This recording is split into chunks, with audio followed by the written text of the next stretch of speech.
Meeting in just a minute now. We're waiting for one other person, but in the meantime, we can do some board business. Ask the video guy if he's ready. He's all ready.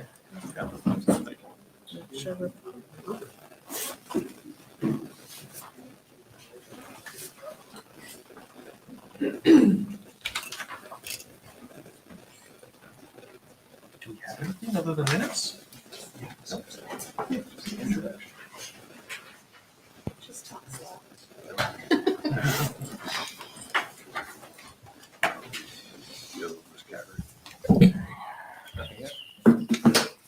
Said on slow motion. You good? All right, good evening. This is a public meeting of the Board of Adjustment of the Borough of New Providence, County of Union, and the State of New Jersey. Adequate notice of this meeting has been given in accordance with Public Law 1975, Chapter 231, in that a notice was made in conformance with Section 13 of the Act. I'm going to ask everybody to meet Margaret Kuntz, our Board Secretary, and ask Margaret if she would please take attendance. Chairman Nadelberg, Present. Mr. Amondsville, Present. Ms. Gagliola, Present. Mr. Grove, Mr. Grove is here. Mr. Morgan is not here yet, Mr. Ping will not be here, Mr. Sirochin, Present. and Mr. Rossi. Present. Thank you. Also representing the borough this evening are McKinley Mertz, our professional planner to your left. Next to her is our zoning officer, Keith Lynch. On the other side of the room is our professional planner, Marie Raffay, our professional engineer, Marie Raffay, our professional engineer, and Maurice Richard, our traffic engineer. Lantern Hill is here this evening to make changes to their property that for some reason not in compliance with our local ordinances. At this meeting, they'll be asked to give sworn testimony describing what it is they wish to do, where they run into challenges with the ordinances of our borough, and why they feel they should be granted a variance. Members of the board will then ask questions about the plans and the requests that were heard. Through our questions, we're assuring that the information necessary either to approve or deny the request is made part of the public record. After our questioning, we'll open the floor to anyone else who wishes to ask questions that pertain directly to the testimony given. Those questions must only be challenges to or clarification of the prior sworn testimony. At the end of all testimony and questions, there'll be time for personal comments from the public, either for or against the application. We'll try to give Ed a couple more minutes, but in the meantime, for the board, we have hearings at our next meeting for November 6th. Those files were handed out this evening, and want to go take a look at those. It's 58 Dogwood Lane, John Converse and Richard Fedison. They're looking to construct an addition.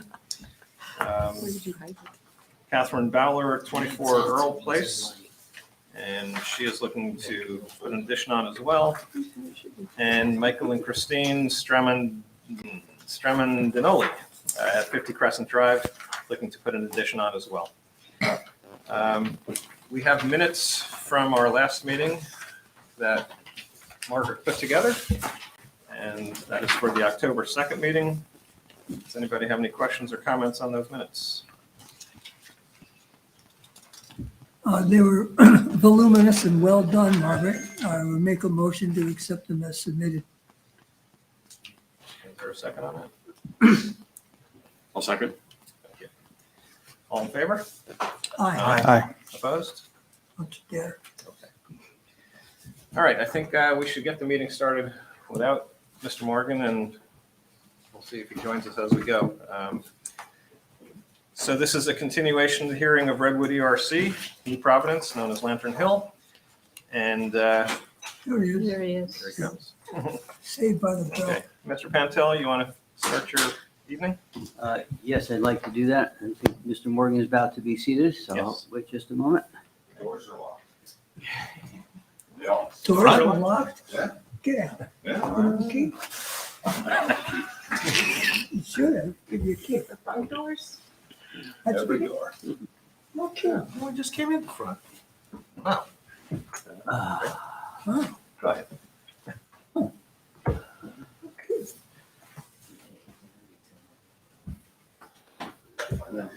Just saying, should we check in case we got Yeah, perfect. people? So it should be noted that Mr. Morgan has joined us this evening, and he's in attendance with the rest of the board. Thank you. Thank you.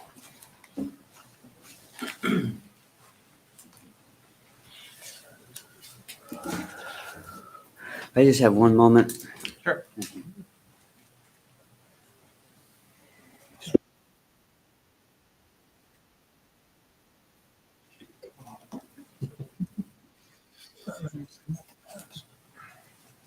Somebody comes.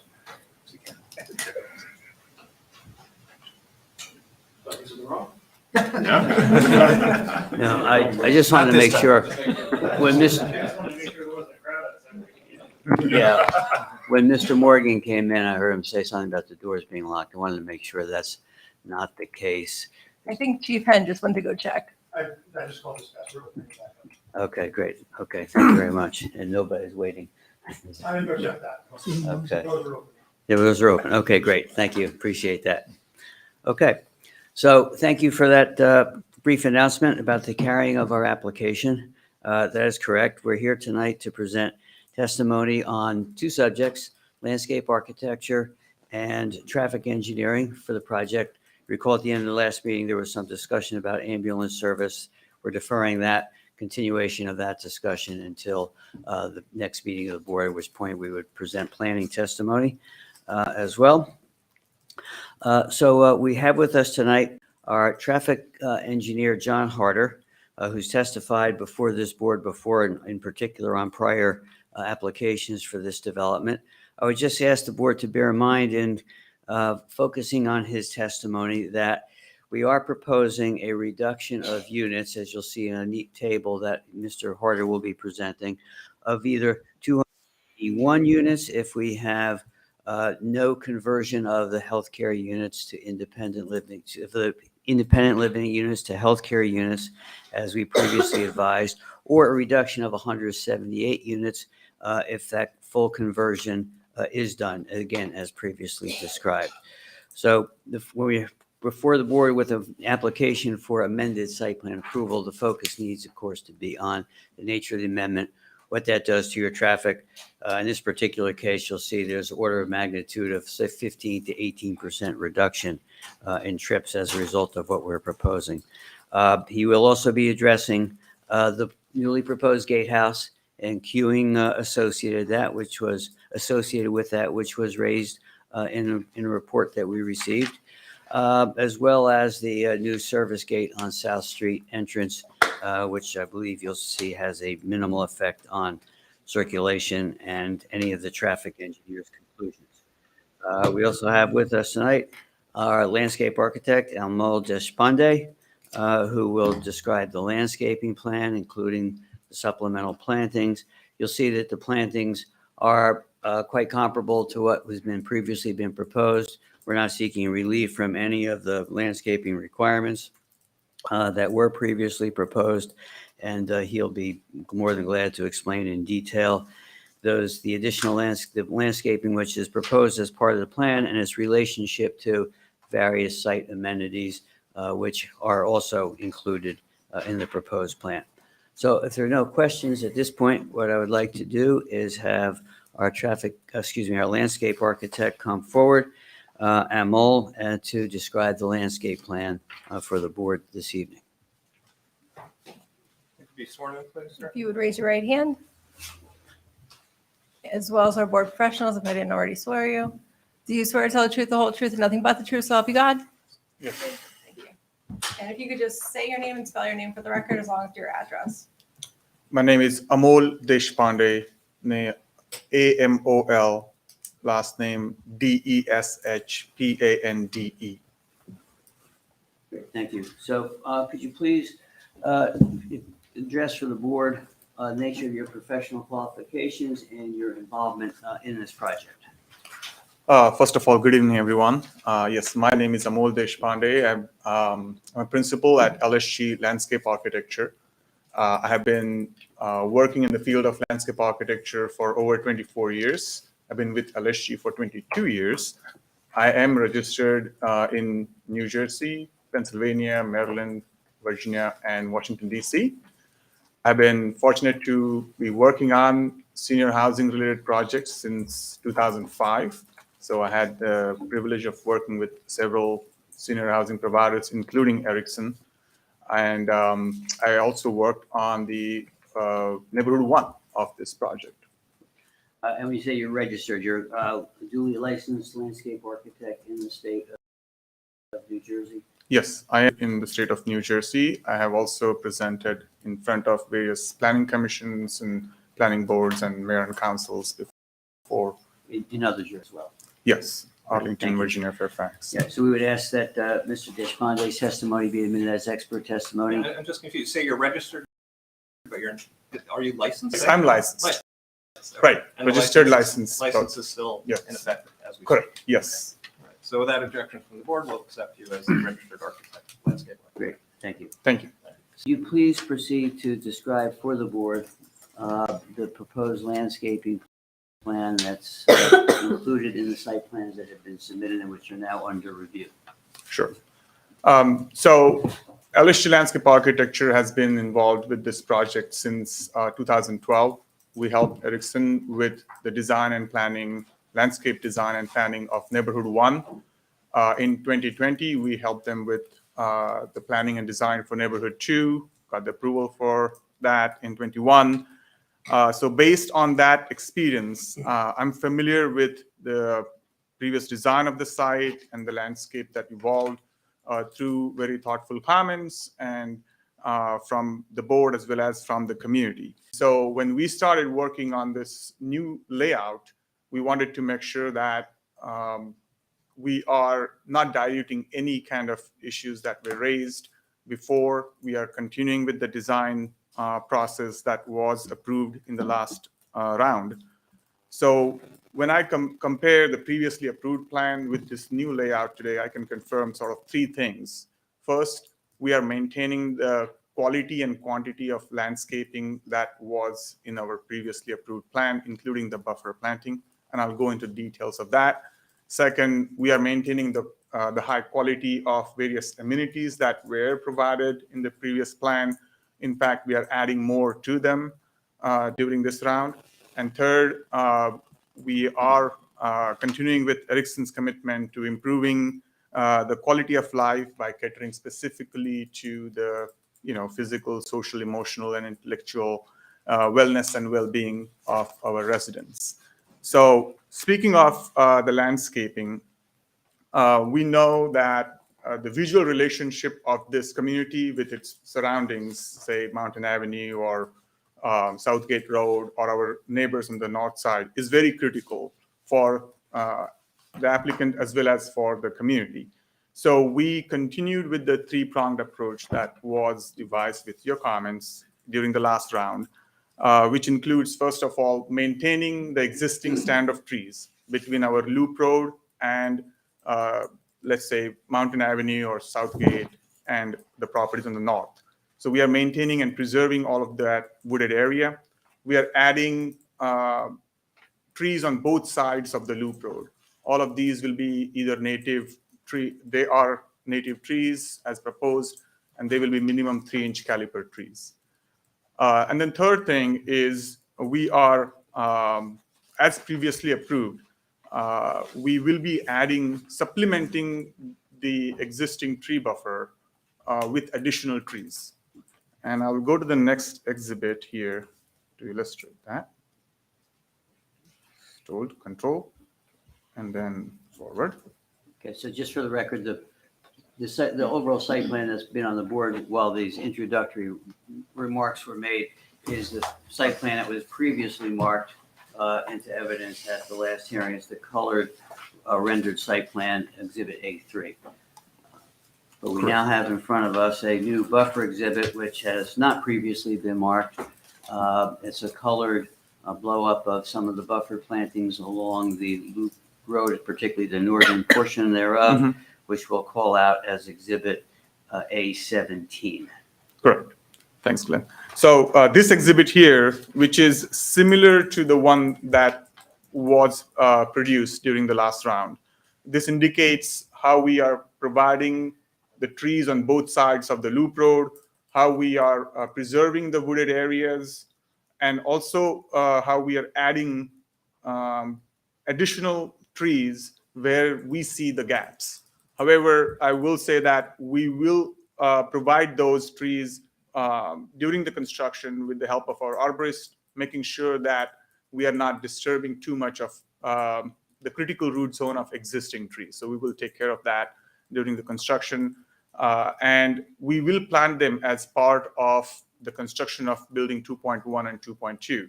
So when let's say the building 2.4 goes up, we will have enough coverage. The trees will be located taking into consideration, like I said before, existing trees as well as views from the Southgate Road.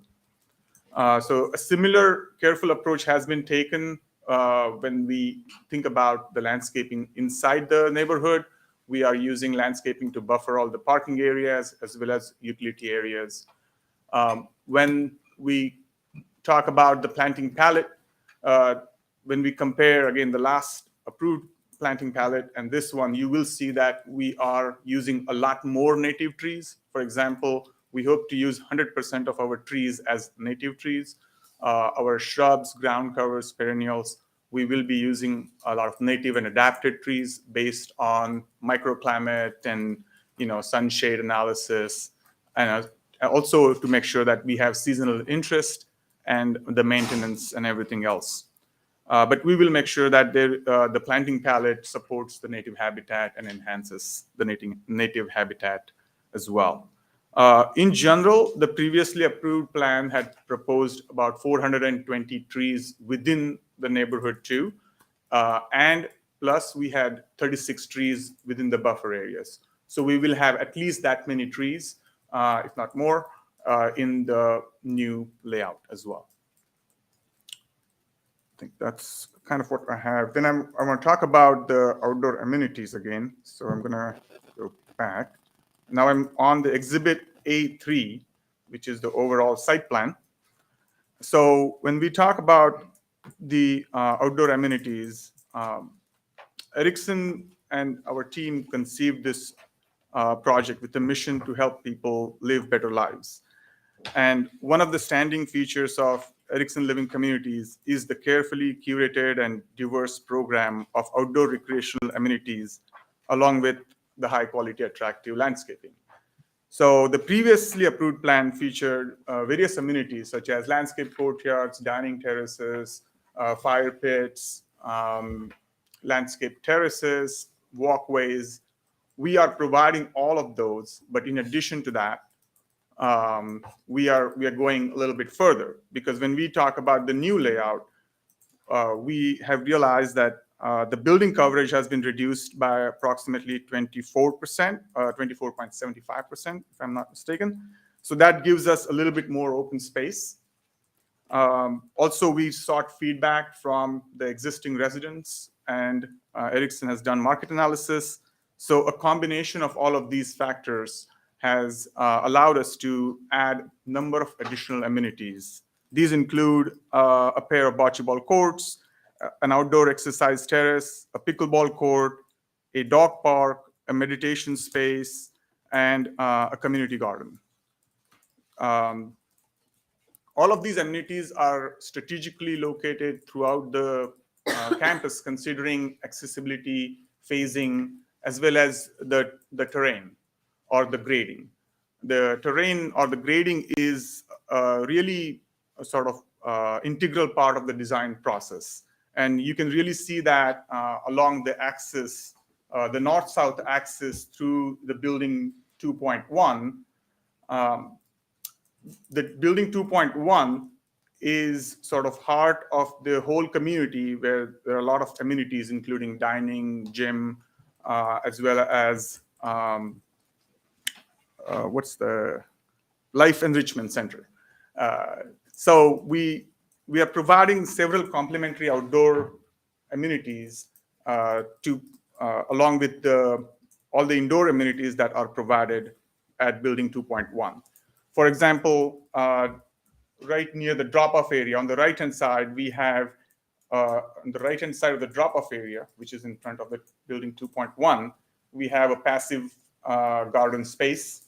On the left-hand side of the drop-off zone, we have a sort of a plaza, if you will, to receive in front of the Life Enrichment Center.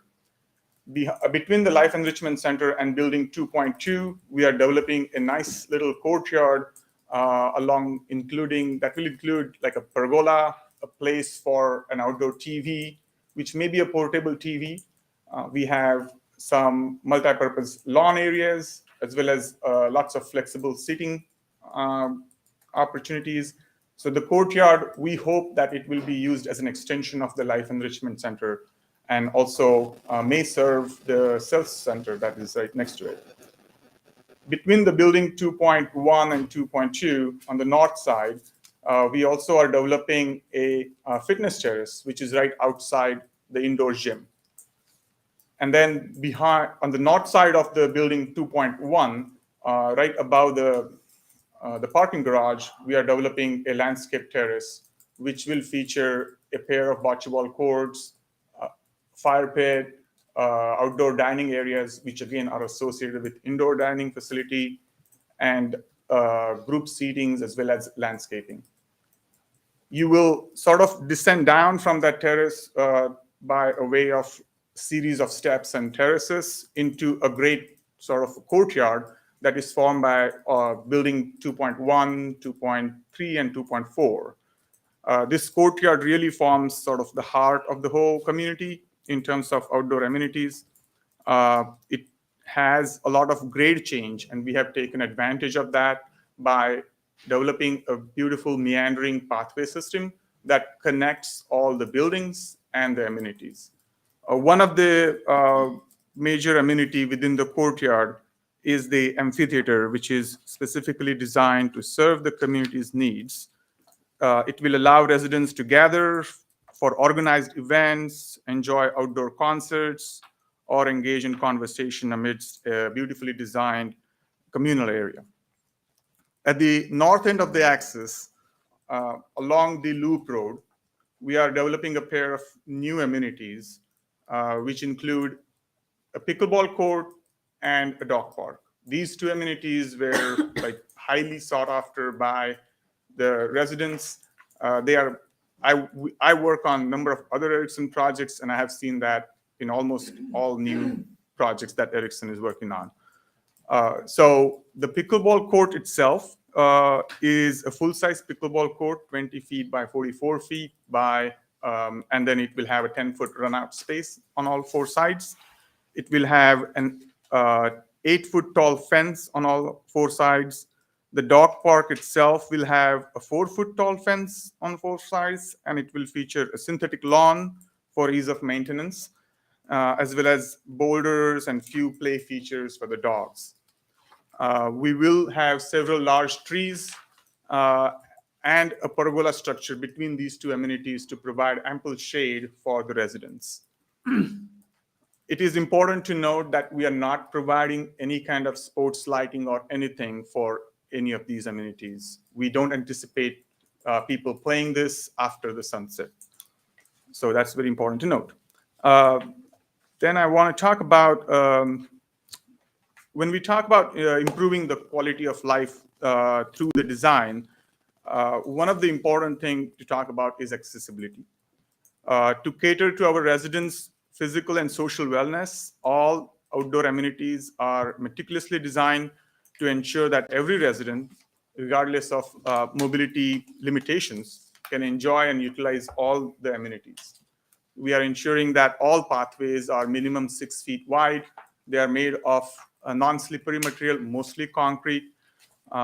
Then we are making sure that there is seating opportunity available every so often. Our rule of thumb is approximately like 100 feet. There has to be some sort of a bench or some sort of seating opportunity.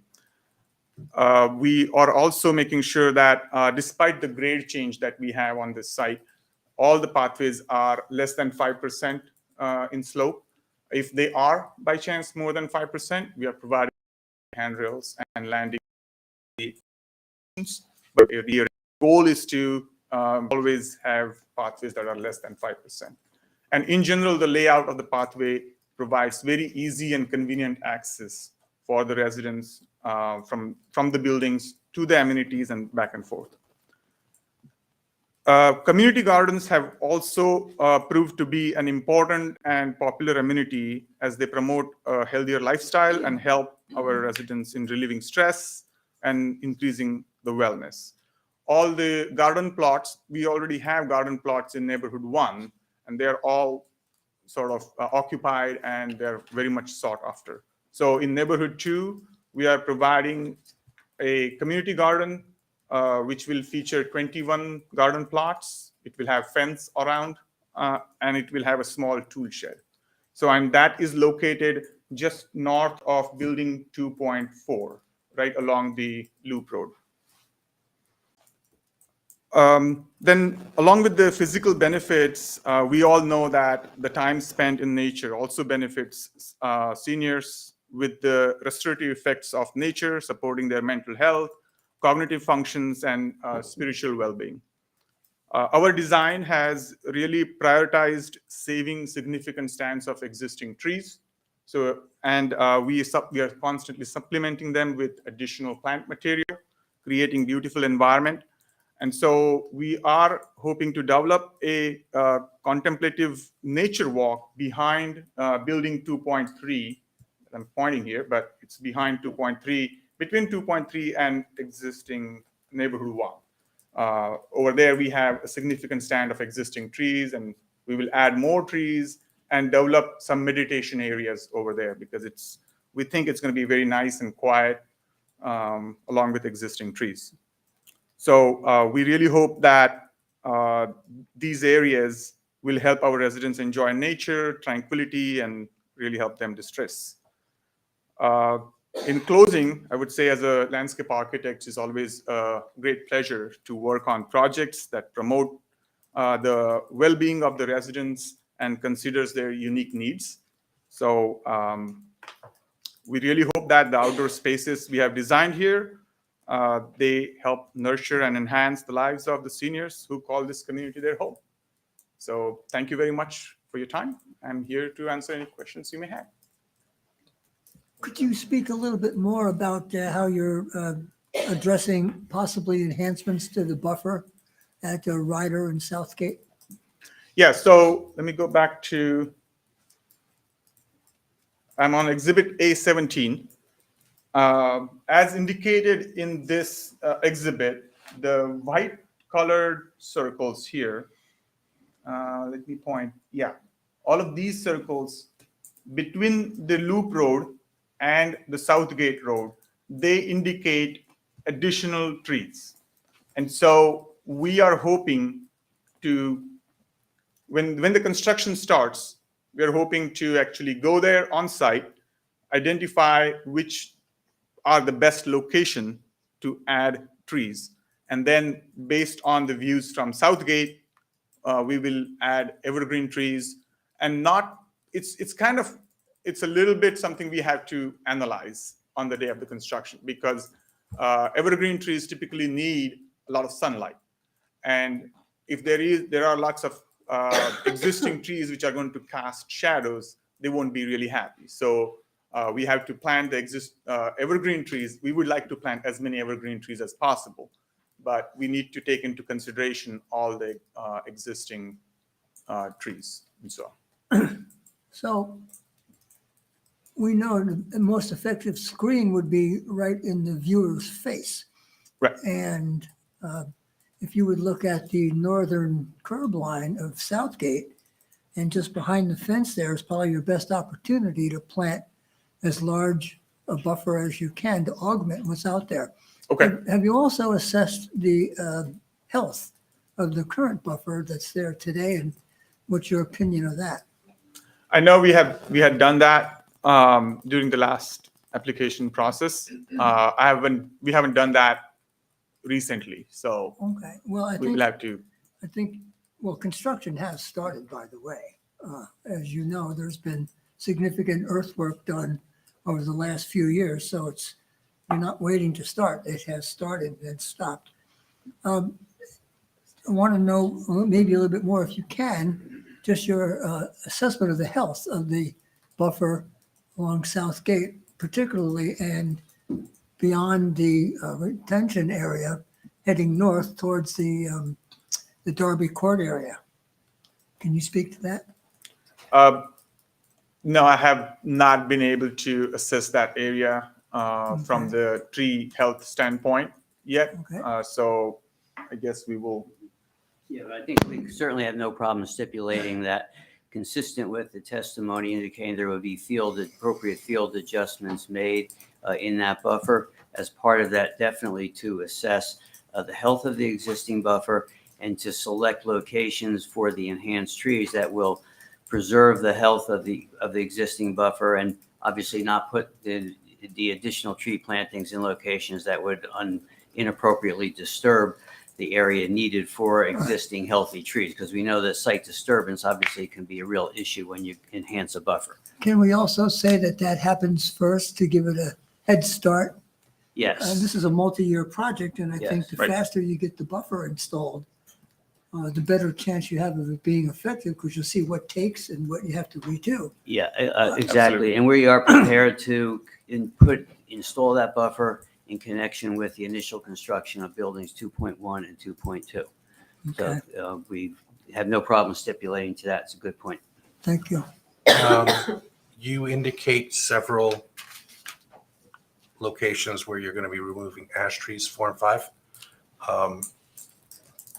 What is your plan for replacing them there? It says you're going to provide new plantings to infill gaps. Do you know what those plantings will be? Will they be saplings? Will they be, older trees? Obviously, you're not going to plant a fully mature 60-foot tree, but Right. do you know how many ash are coming down? Because that could create quite a gap. Right. So to Mr. Grove's point, taking them out and then filling them in sooner rather than later Yes. will be very, very helpful. But can you talk to what you know about what's coming out and what's going in?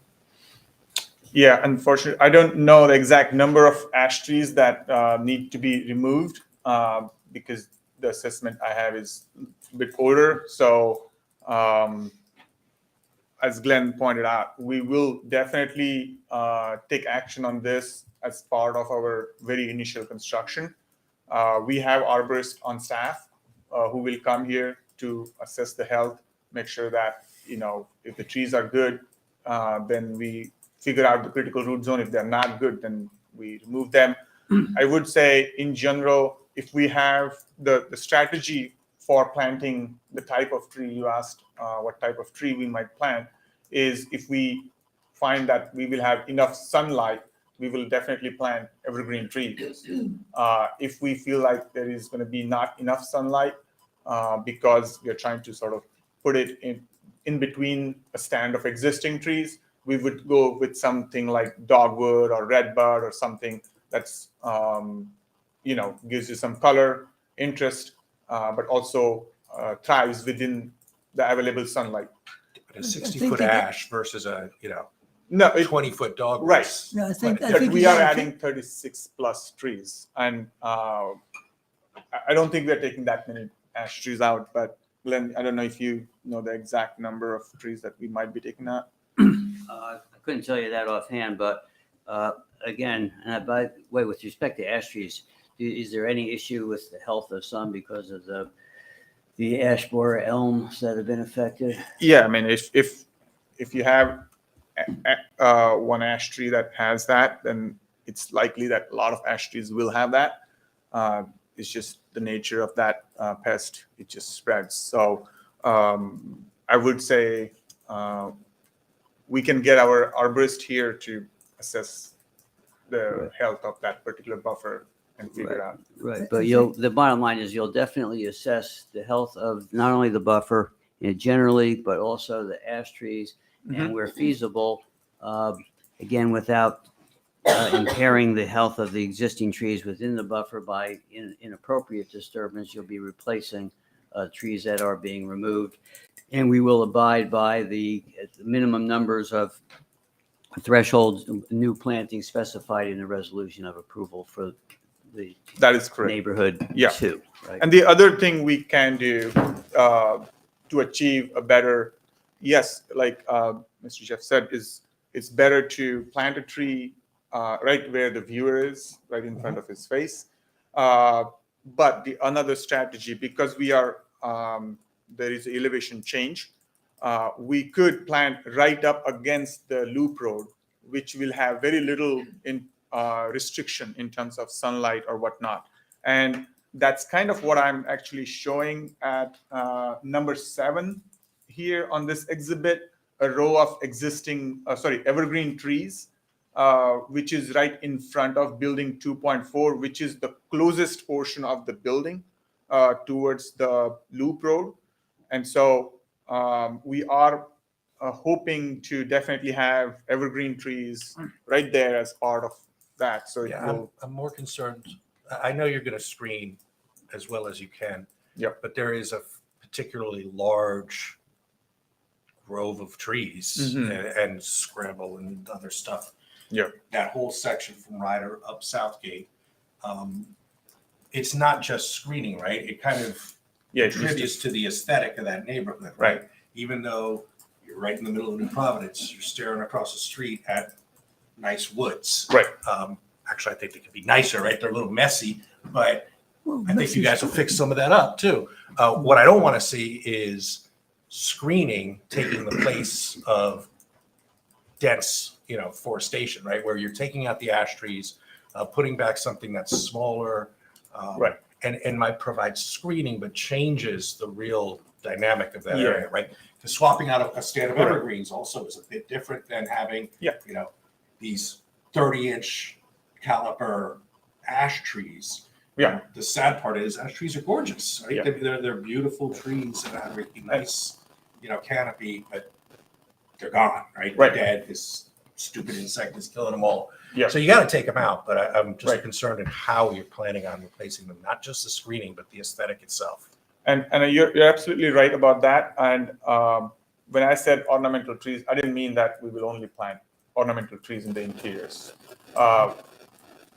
We will opt for ornamental trees when it's maybe perhaps when you're looking at the property from Southgate, so that at least you get some color right up in front of you. But if it's in the interior, yes, I think we will go with something like maple tree or something which doesn't mind shade when it's growing up, and it can really thrive if an ash tree is taken out. It's a perfect environment for maple trees. A lot of ash forests, when they are, because of this pest, if they're taken away, the emerging vegetation is typically a maple forest. And so we will opt for something like that, which is a natural occurrence. That's a good point, is maintaining that evergreen hardwood mix. Yeah. With in the maple ash association. Yeah. I see you're using Quercus, I see you're using liquid dambar, and that's all good. But just a 6 or 8 foot dogwood and you're right there is nice, but remember, you're down here and the 7-story building's way up there, so you're Right. fighting it twice. You got a big building on a big hill. Right. So you need to get some height, and it has to happen fairly quickly. Right. So Although in a existing stand of trees, I wouldn't go and plant a really big tree, because a smaller caliper tree may have a lot better chance of thriving in it. Then- unless it's a specimen on the edge, like you You're right. mentioned. Yeah, which is exactly. Right. I agree with you. different. Okay, thank you. Thank you. And don't clean up the forest floor. We want it to be messy. Yeah. You want it to be messy. No, dead trees also provide a lot of value in terms of habitat. That's where They the provide for birds and That's where the insects bugs and and bunnies live, all that good stuff. and all the deer that are going to eat your plants. I have a question that I brought up at the last hearing regarding that pickleball court. It's still gnawing at me. I think it's in the wrong place for the people on Darby Court. And since that hearing, I've since gone to pickleball courts and actually listened to what kind of noise goes on there. And in your testimony, you said it's been highly sought after by people there, which makes me think that it's going to be used quite a bit. That having been said, it's a noisy sport. And those people on Darby Court that back up to that, I think are going to have to put up with a lot of noise. I'm not so sure they're going to be real happy about that. I think, in fact, one of those houses, I looked on Google Earth, they have a pool in their backyard, probably the closest property to that pickleball court. So they're going to be out there trying to enjoy themselves in the summer and hearing that noisy pickleball court all day long. Have you not looked to see if you could relocate it anywhere else on the property that would be further away from the residential properties? The current location, and I'll let Glenn respond as well, but from planning perspective, the current location really provides an easy access. It's on the loop road, so anyone from the neighborhood can easily access that. And it is located in a fairly easily accessible and flat-ish space that we are I'm not creating arguing that there. point at So, all. Yeah. but Glenn, do you have anything? to Yeah, add? yeah, I think we also can't lose sight of the considerable distance of the pickleball court from the neighbors, especially in light, and number one, number two, the heavily wooded area between the pickleball court and the neighbors. And the site plans do, of course, depict that distance.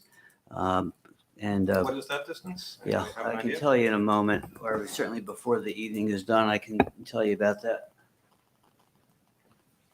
So I guess my question was, did you consider other locations?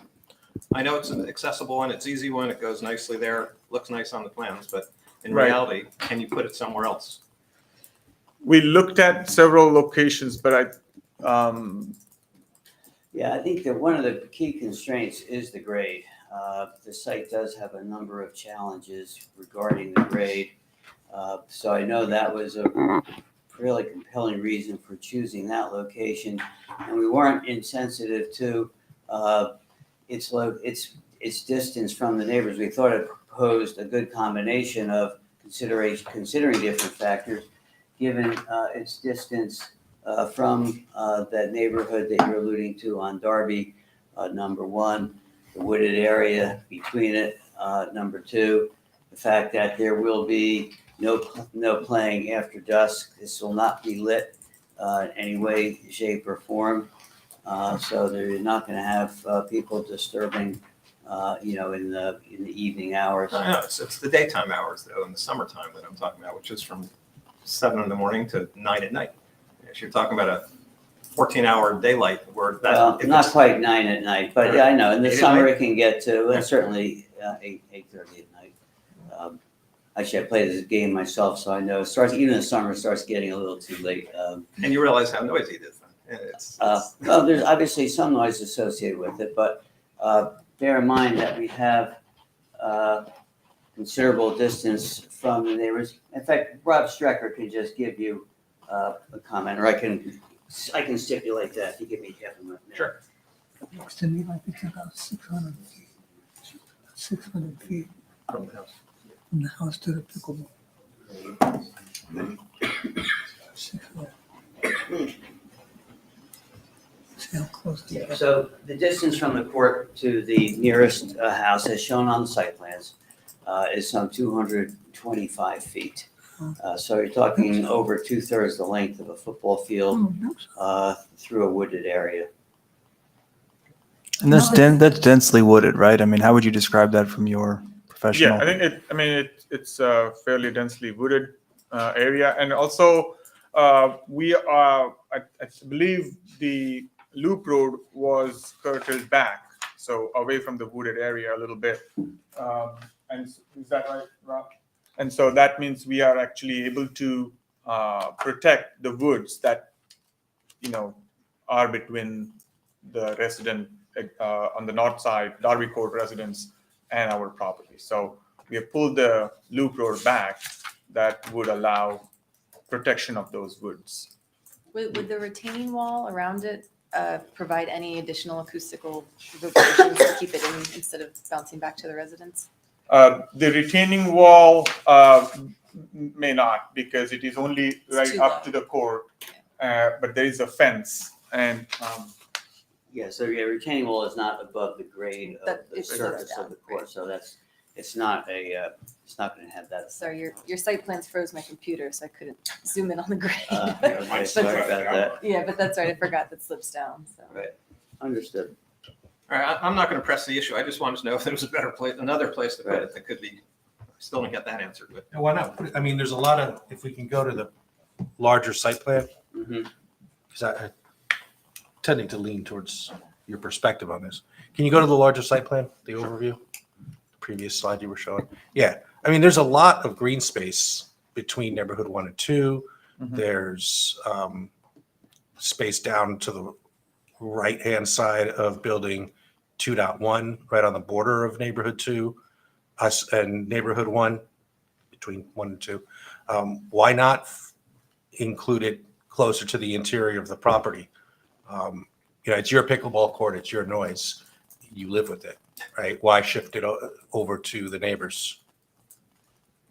Well, I don't know. I think this may be more of a question for our site engineer in terms of grading and the like that went into the selection of the pickleball court location. I don't think know if grading it's- though is, you're starting with a blank canvas here. You got a grader coming in anyway. You're going to be moving dirt around anyhow. So Yes and no. let's dig it out a little bit more in a certain area.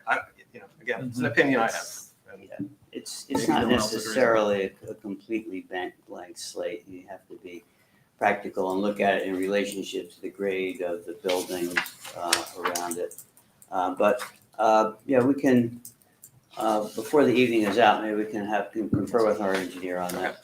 Yeah, because Anyone else have any questions? I don't think it's the only place that it can go. Does anyone in the audience have any questions of the landscape architect? Apparently not. There's one. Is there one? Oh, I didn't see. Come on forward, please, to the microphone. We need your name and address, please, first.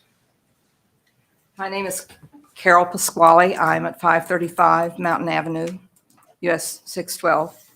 Are you aware that there is already on the site an abandoned tennis court that is between Bell Pavilion and where you're building? Were you aware of that? No, I was. Because that might be another site, and it's between the two neighborhoods. Okay. So, it's been there. Thank you very much. Any other questions? Can I ask a question, Mr. Chairman? Sure. Can I ask to my colleague, Mr. Grove? Can I ask a Anyone question? you want? Mr. Grove, in your professional experience too, what do you think about a 225-foot gap with a heavily wooded area as far as sound protection? Not much. Not much sound protection? For sound, no. For visual, pretty good, but for sound, not much, because just vegetation only does not do well acoustically. You need a hard surface to reflect. If you were to use a hard wall to bounce back, that would do it. But vegetation alone does not mitigate acoustics. Thank you.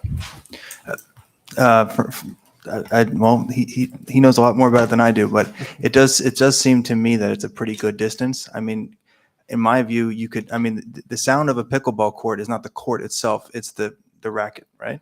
Yeah. You could take two people and lobby back and forth without a court built, and you could see yourself. And then you could come back and give the testimony. But I suspect it's not going to be that big of a deal. But anyway, just an idea. We'll take those comments into account. Any other questions? This time, no. Okay. So we have another witness. So you said press control. And the arrows. Yeah, so I'll try it right now if you want. Control. Okay, yeah, cheers. Thank you.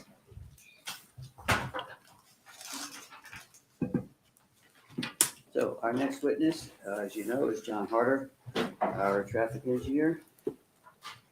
Would you raise your right hand? Do you swear to tell the truth, the whole truth, and nothing but the truth, so help you God? I do. Thank you. And Mr. Cantel will qualify you. Yes, could you please describe for the board the nature of your professional qualifications and your experiences, including particularly in testifying as a traffic engineer before this board? Yes, my name is John Harder. I'm a licensed civil engineer in this state, about 7 others. My focus has been on traffic engineering. Excuse me, I went to Lehigh University, received a Bachelor of Science in Civil Engineering in 1993. So I've been practicing over 30 years. I've testified on this application, worked on this application since 2010. And my focus has been on traffic, and I respectfully request to be accepted.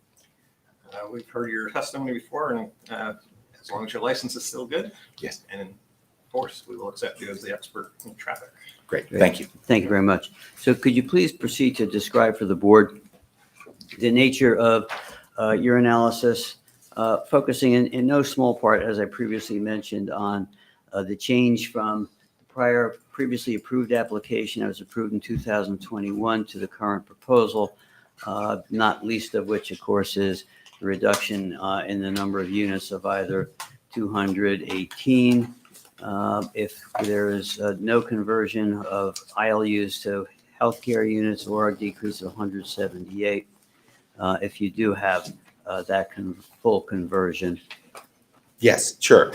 So from a traffic impact perspective, it's very straightforward. The prior approval was for the comparable access. The site design is the same. We have full movement driveways that are still proposed on Mountain Avenue, South Street, the two county roads, as well as on Southgate Road.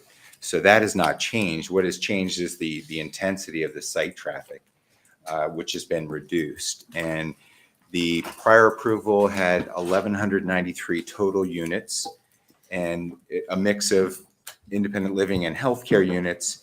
And I could give you that data if necessary, but the way ITE utilizes or has researched this land use of CCRC is based on the number of units, and it's not on the type of unit. So we're not breaking out IL or healthcare units when we project the trip generation. We're looking at total unit count. Okay, so for the record, though, we have a table up on the screen, which is the breakdown of independent living units and healthcare units, which you'd like to mark as Exhibit A18. Yes, A18.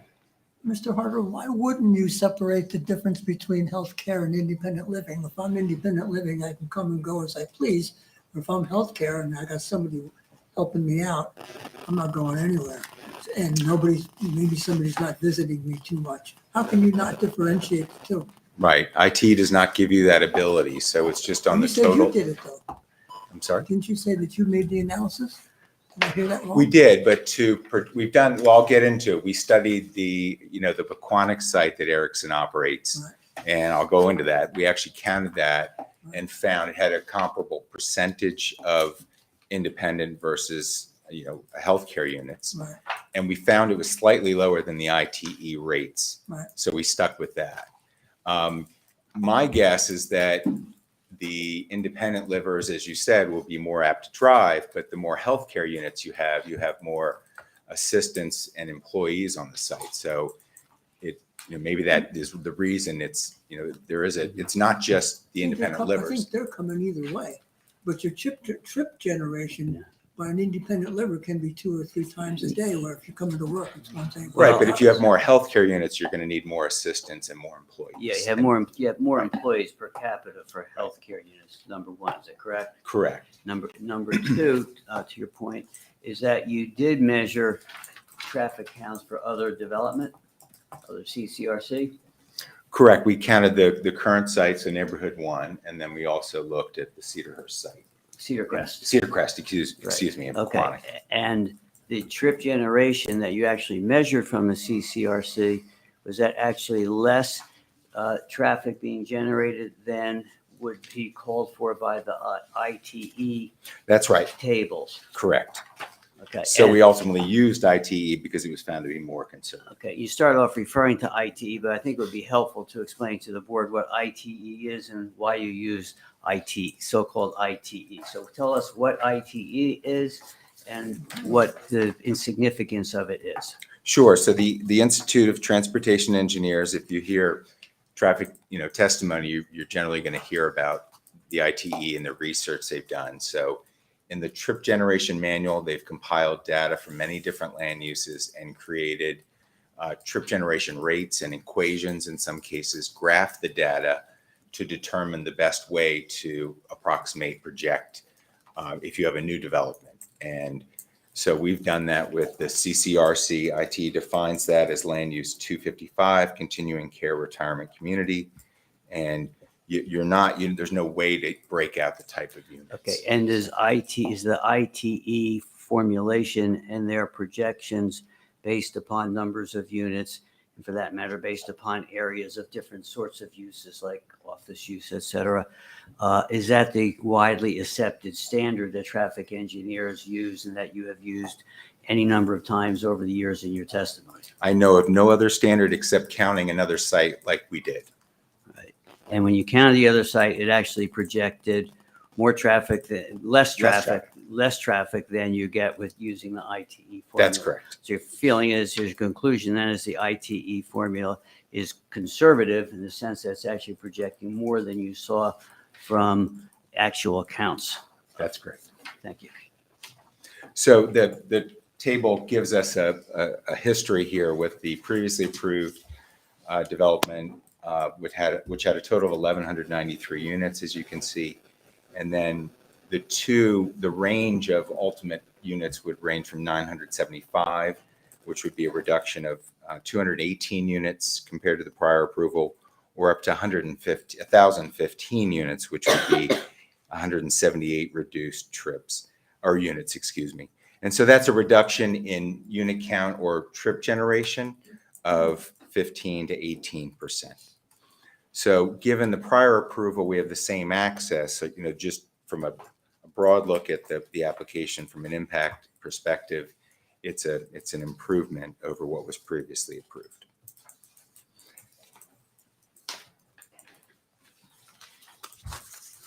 And I'll continue on just to reiterate about the site access. The other change, which doesn't affect the traffic impact nature of the application, is the gated access that is now proposed. So Ericsson, at all of their facilities, they have gated access. So this is a unique condition in New Providence where that's not in place. So as part of the application, we did talk about it at the Southgate Road access previously, putting in a gate, but there was not a discussion for the other two county road access points. So Southgate Road and South Street will have gate controlled, and it will be a license plate detection, and that they will both only permit residents and employee access. And when we studied the existing Pequannock site, which I often call by the wrong name, Cedar Crest in Pequannock, we were able to observe that operation, which is they have a single access point. It's a much larger facility. It's 1,633 units, so it's 60% larger. They have that single access point has a gatehouse and two entering lanes. So the lane adjacent to the gatehouse is where is very comparable to what we'll have at Mountain Avenue. The inside lane adjacent to the gatehouse will allow for deliveries, vendors, and visitors to be checked in. And then the adjacent lane will be for residents and employees, and they can come in as well as very easily. And what we saw at the Pequannock site is that outside lane essentially had no queue. The gate would come down and the actuation would just continually move. So you would see essentially a moving flow of traffic in through that. So that's why at the South Street access, Southgate Road access, we don't see any backups out of the site and any concern with queuing as they enter. It's the Mountain Avenue lane for the gatehouse that's adjacent, and where that traffic is being checked in essentially. And I'll get into more discussion of that as I continue with the testimony. And by the way, that Cedar Crest community is another Ericsson community, correct? That's right, correct. And the other aspect of the access is that the Lindy facility that we're redeveloping as Neighborhood 2, that does have a former access on Mountain Avenue, which we are proposing to close. And I think that's the right thing to do. It's in the vicinity of a Bell Labs driveway on the opposite side of Mountain Avenue. Whereas the access we have today on Mountain Avenue that we're going to improve does not have any nearby access points, and none on the opposite side of Mountain Avenue. And that elimination of that driveway is consistent with the prior approved plan from 2021 as well. Is that correct? It is. And the last aspect, I think, generally about the access that's comparable as well. The Southgate Road entrance, we agreed previously not to allow any trucks to turn right out, nor the jitney shuttles that are run. They would be instructed not to turn right out. And when we project our traffic, that was a discussion topic at the last round of hearings in the approval process. Our projection for traffic to and from the north along Southgate Road was only 5% of the site traffic, which we look at peak hours in our analysis, and I'll get into that in right next section of my testimony, but that translates to 5 or 6 vehicles making a right out or left in to that driveway. So we anticipate a very minimal volume of traffic. In terms of the study, the basis was traffic counts that we had conducted in February of 2020. And we focused on 3 periods, 2 weekdays, so morning and an evening. So that would be the commuter times. So we had studied traffic during those periods, and we find what is the peak hour of volume. And we found that it was 7:30 to 8:30 in the morning and roughly 4:45 to 5:45 in the evening on the weekday. And then Saturday, we found, after studying from 11 to 3, we found 11:15 to 12:15 was the peak hour. And that the reason we did not update the traffic counts, and this was used in our prior study, was because those counts were taken just before the COVID shutdown in early 2020. And from my work, we do many traffic studies, and it's only been the last few months that we've stopped finding the need to adjust traffic. So we'll take counts, we'll compare them to historic counts. And up until mid part of this year, I would say we were adjusting, finding the need to adjust counts. And so this data represented, we felt, a conservative way to study the site. We then took the 2020 counts, and to make a 2023 existing year, we used the DOT annual growth rate, which is 1% for minor arterial roadways in Union County. And we applied that for the 3 years to get to 2023. So we think that's conservative. DOT also has data that they've collected on Mountain Avenue right adjacent to our site. And that's annual, it's referred to as AADT, annual average daily traffic. And those counts actually showed from 2016 to 2017 that volumes had decreased in this area on Mountain Avenue. So the 2016 count, for reference, was about 16,987 vehicles, and that dropped in 2017 to 15,130. So we felt that the volumes, the way we've developed the roadway network volumes is appropriate. Just about the traffic. And by the way, just to be clear, and you also did not adjust the numbers down in light of the fact that you did have the pandemic, which reduced traffic. You still used the pre-pandemic numbers plus a 1% growth rate. Right, that's correct. So we have seen with the pandemic that I guess there's somewhat of a new norm where you have people working remotely. I mean, I do myself certain days of the week. So we are finding there's less volume during some of the commuter times. So. But nonetheless, you're using pre-pandemic counts plus a growth rate. That's correct. Thank you. So the next, just about the traffic volumes, we did find the morning was the highest two-way volume on Mountain Avenue, about just under 1,700 two-way vehicles.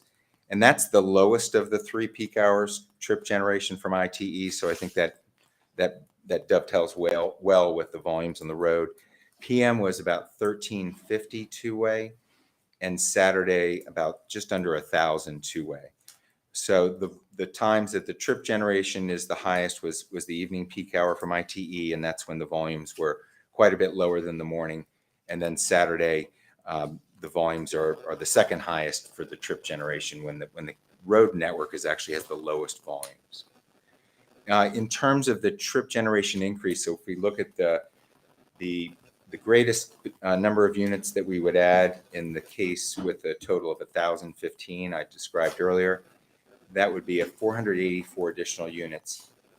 Just to put that in perspective, the ITE trip generation indicates that would translate evening, again, the highest peak hour for trip generation, about 55 trips in and 55 out in that peak hour.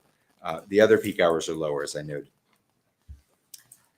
We did study the Erickson Cedar Crest site. It was really for three purposes: to understand how the gatehouse works, and the actuated outside lane gate as well, to see that in operation, to look at the trip generation, and then also to look at the queuing for that lane adjacent to the gatehouse.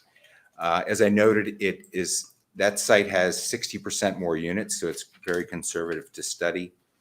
The trip rates, so again, we counted the trip generation, did the 3 peak hours, morning, evening, weekday, and Saturday, and we created a rate per unit. And the ITE was, again, slightly higher for each of those 3 peak hours, and actually quite a bit higher for the Saturday peak hours. So we ended up sticking with the ITE rates, as I noted. And then for the future condition, we assume a 2-year build out. So we're taking the 2023 volumes, growing them by the annual DOT growth rate of 1% for 2 years to 2025. We did check with New Providence, Berkeley Heights planning departments. We were not aware of any, or did not find any other developments that are either approved or proposed that would dramatically affect traffic in the area. We did consider another land use. There was a comment from Colliers that talked about the Lindy site that is on the west, to the west of our site, west of Southgate, and that has a long-term plan as a planning adult community overlay zone, PACO, and we did consider, to be conservative, that could be developed with senior housing. And that was 297 units that were assumed, and we ran ITE trip generation for the 3 peak hours, and that's specifically that's ITE land use 252 senior adult housing multifamily. And adding that into the future conditions, so the no build and the build with our additional site traffic, we did not see any material effect from that additional volume. We prepared a model like we did previously. It's the software is called Synchro, and that enables one to create a model with the peak hour volumes and to add different factors, the number of lanes, the types of traffic control, to model the traffic during the peak hours. And we had very good results, similar to the prior application, but somewhat better because of the reduced number of trips projected for the site. And starting with we studied the access points and then the intersection of Southgate and Mountain that's signalized, since we anticipate traffic to come out of Southgate access and to use that to turn on to Mountain Avenue. And we found that the levels of service for that intersection were D as in David and better, and that's a very good result for a peak hour. In New Jersey, we do traffic studies. We typically see E and F levels of service, and that's when we have concerns and we'll look often to mitigation in those cases. The 3 site driveways were found to operate with C and better levels of service, and that is again a very positive result. We feel with the 3 driveways that proposed similar to the same last application that was approved, provides good dispersion of traffic, and therefore helps dilute the amount of volume at one access point. Like the Pequannock site had a single access point, so here we have 3. And the levels of service, we also can project the vehicle queuing exiting a driveway. And during the peak hours, we did not find that the analysis was indicating just a vehicle at the most in the analysis from a technical calculation. So very positive. As with the last application, the Mountain Avenue driveway, we are proposing to widen along our site frontage and create an eastbound left turn lane, same as the last application. That was conceptually approved by Union County. That would provide an 80-foot left turn lane in the eastbound direction, enabling traffic to get out of today it's a shared left through lane when they turn into the site. And as we talked to or responded to comments from the police department in the last application, that was felt as a very good safety measure because there was concern with that movement, and we are proposing to make that improvement. by widening into our site. At what stage? And that would be after the third building was constructed? Well, in connection with occupancy. Occupancy, I'm sorry. Thank you. How many cars would that stack? That would stack four, roughly four. Four. And we, again, if we look at the estimate for queuing, we found one car in that stack, worst case during a peak hour. So would operate very well and well designed. So remind me again of how many people are entering in that drive, in that entrance in the peak, in the AM peak. In the morning peak? Right. So just to talk about distribution. So obviously, when you connect neighborhood 1 and 2, the distributions of the driveways will change. And we forecasted 45% of the volumes peak hour at the Mountain Avenue driveway, 30% at South Street, and then Southgate 25%. But most of that is a volume going to and from the signal at Southgate and Mountain. So 5% just into the residential neighborhood to the north. And in terms of the trips, in the morning, we have about 50 trips entering in a peak hour. Okay. And it's probably the next stage in the testimony here is the gatehouse research. So as I said, we had studied, I'm going to go to an exhibit here. This is exhibit A19. And can you describe that exhibit for us? Sure. That Amal, who just testified, I believe his office prepared this exhibit. It's an update to the gatehouse exhibit that was previously provided and presented at a prior hearing for the Mountain Avenue site access. Okay. And what this depicts is the available queuing with the left turn lane provided. So I'll just try to use the mouse to point. So we have the left turn lane here, this 80-foot left turn lane eastbound. And then on both sides, we're maintaining the 2 lanes that are westbound and the 2 lanes that are eastbound by widening across our site frontage where we control, the right of way. And the difference between the prior application is there are now 2 inbound lanes. As you can see, we've shown vehicles stacked 6 in each lane. It's just, we don't expect that to occur in reality, but that's just to demonstrate the stacking storage area for vehicles. The gatehouse is shown here in red, labeled number 6. And then there are 2 gates, as I described. The outside gate will be actuated by license plate reader, so it will really essentially have no queue as vehicles come in, even during a peak time. And that was based on, in no small part, upon your observation at Cedar Crest, which has a similar layout with 600 more units than we have, correct? That's right. Cedar Crest, right. All that traffic was concentrated at one point there. Okay. And then the lane closer to the gatehouse? Right. The lane closer to the gatehouse, we observed that it was very easy at the Cedar Crest site because all the volumes there, we could see 44% of the inbound morning peak hour when we saw the heaviest queuing was in that gatehouse lane. So we did the same, we made the same assumption with 44% of our inbound traffic would use that same lane.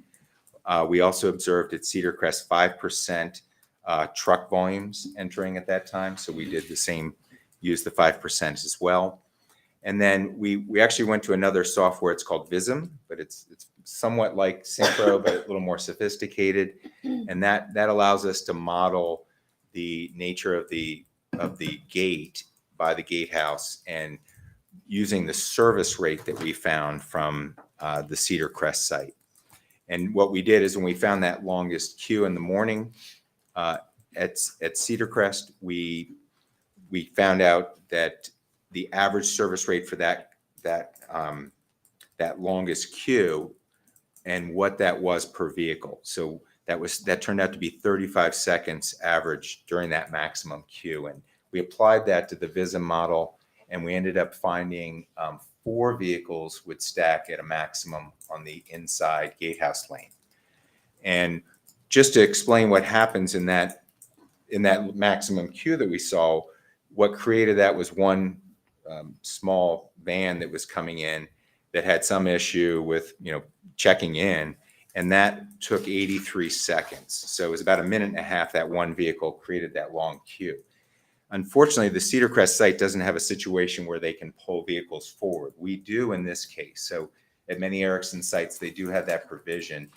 And so in the inbound vehicle, if the gatehouse operator finds an issue with check-in that's taking time, they can ask the vehicle to move forward. And we have a striped median just north of the gatehouse. You can see here, it's about 70 feet long. So we could store, 2 small box trucks there at the same time, or a vehicle and a box truck.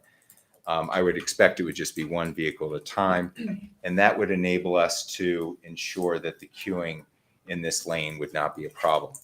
There is also, as presented at the last, I don't know if it was 2 hearings back or the last hearing, there is a parking area of 3 vehicles that you can see that's labeled number 14, just northeast of the gatehouse.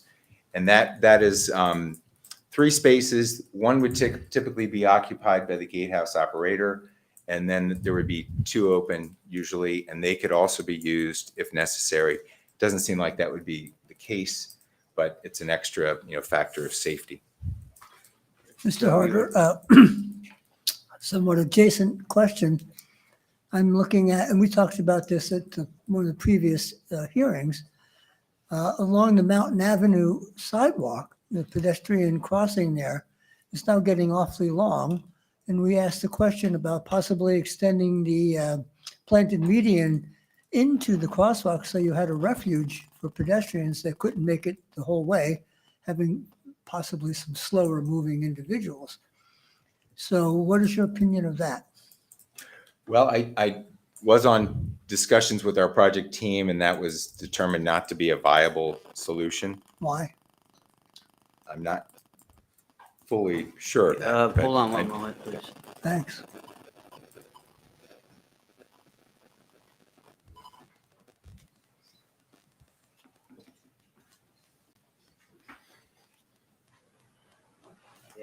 I can stipulate that. We will agree to do that, subject, of course, to the county approving that, because it'll be immediately adjacent, if not even Right. possibly It's off in a- county it's off a right of way. county road. But we'll definitely look at that, and if the county goes for it, we will do it. If you would include that with your application to the county, I would appreciate that. Yeah, sure, we can do that. And I would just say, we just want to be careful of the landscaping in here so we have good visibility if Of that course. crosswalk is Of pushed course. into the site. So, My concern is if you're a slow moving individual and that looks like it's 4 lanes now, it takes you a while to get across there. Yeah. Right. Refuge is good. Yeah, we'll pursue that. Thank you. the last section of our report looked at a parking demand study. I can go through that pretty quickly, that we're proposing a total with both neighborhoods of 1,316 parking spaces. Borough requirement based on our RSIS is 1,056, so we do exceed the parking requirements. Our office had done parking demand counts back in January of 2022 on a Thursday, and then also on a Saturday. And we found only about 415 parked vehicles at a maximum. That was in the afternoon on the Thursday. So it was only about 50% occupied throughout the site. We did come up with a rate from parking demand rate from that study that was applied to our case with neighborhoods 1 and 2 in the proposed application, and we only had 731 total parked vehicles as a maximum. So we find that the parking supply, will work very well with the project. So Glenn, I was just going to recap unless there was something else that you wanted me to touch on. No, yeah, if you could recap, including touching on safe and efficient circulation within the site and for safe and adequate egress and ingress and egress to and from the site. Right, so just to run through what I've testified and recap the traffic items. So as noted, we would not have a significant impact on traffic conditions, and we would generate 15 to 18% less traffic than the prior approval with the same access design that was previously approved. We found very good levels of service at the site driveways for the peak hours of C and better. We have also, looked at the site traffic distribution. There was a comment, I didn't touch upon this earlier, but for the Southgate Road, there was a comment that the borough may consider a cul-de-sac on Southgate north of our access. And what I would say about our study is that we found we anticipate very little volume going to the north into the neighborhood. So we don't see that if that provision were made by the borough that it would affect the results of our report. We also believe that the 3 access points will disperse traffic very well. And therefore, we found the good levels of service that I described. The installation of the left turn lane at the Mountain Avenue access on the eastbound county approach would improve the operations from a safety perspective compared to today's conditions. The stacking, as I noted, we found at the Gatehouse Lane is well designed. We also have a factor of safety with being able to store a vehicle that needs a longer check-in just north of the Gatehouse. We did, look at or review and respond to the chief's comments on traffic, and it had described some modifications to the access design, including possible signalization. We believe, as I've testified, that the access is optimally designed for the site. There was a suggestion that possibly a signal should be considered, and we would not find any of the warrants met from traffic volumes, as I've described, especially with the reduction in trip generation, as I've noted.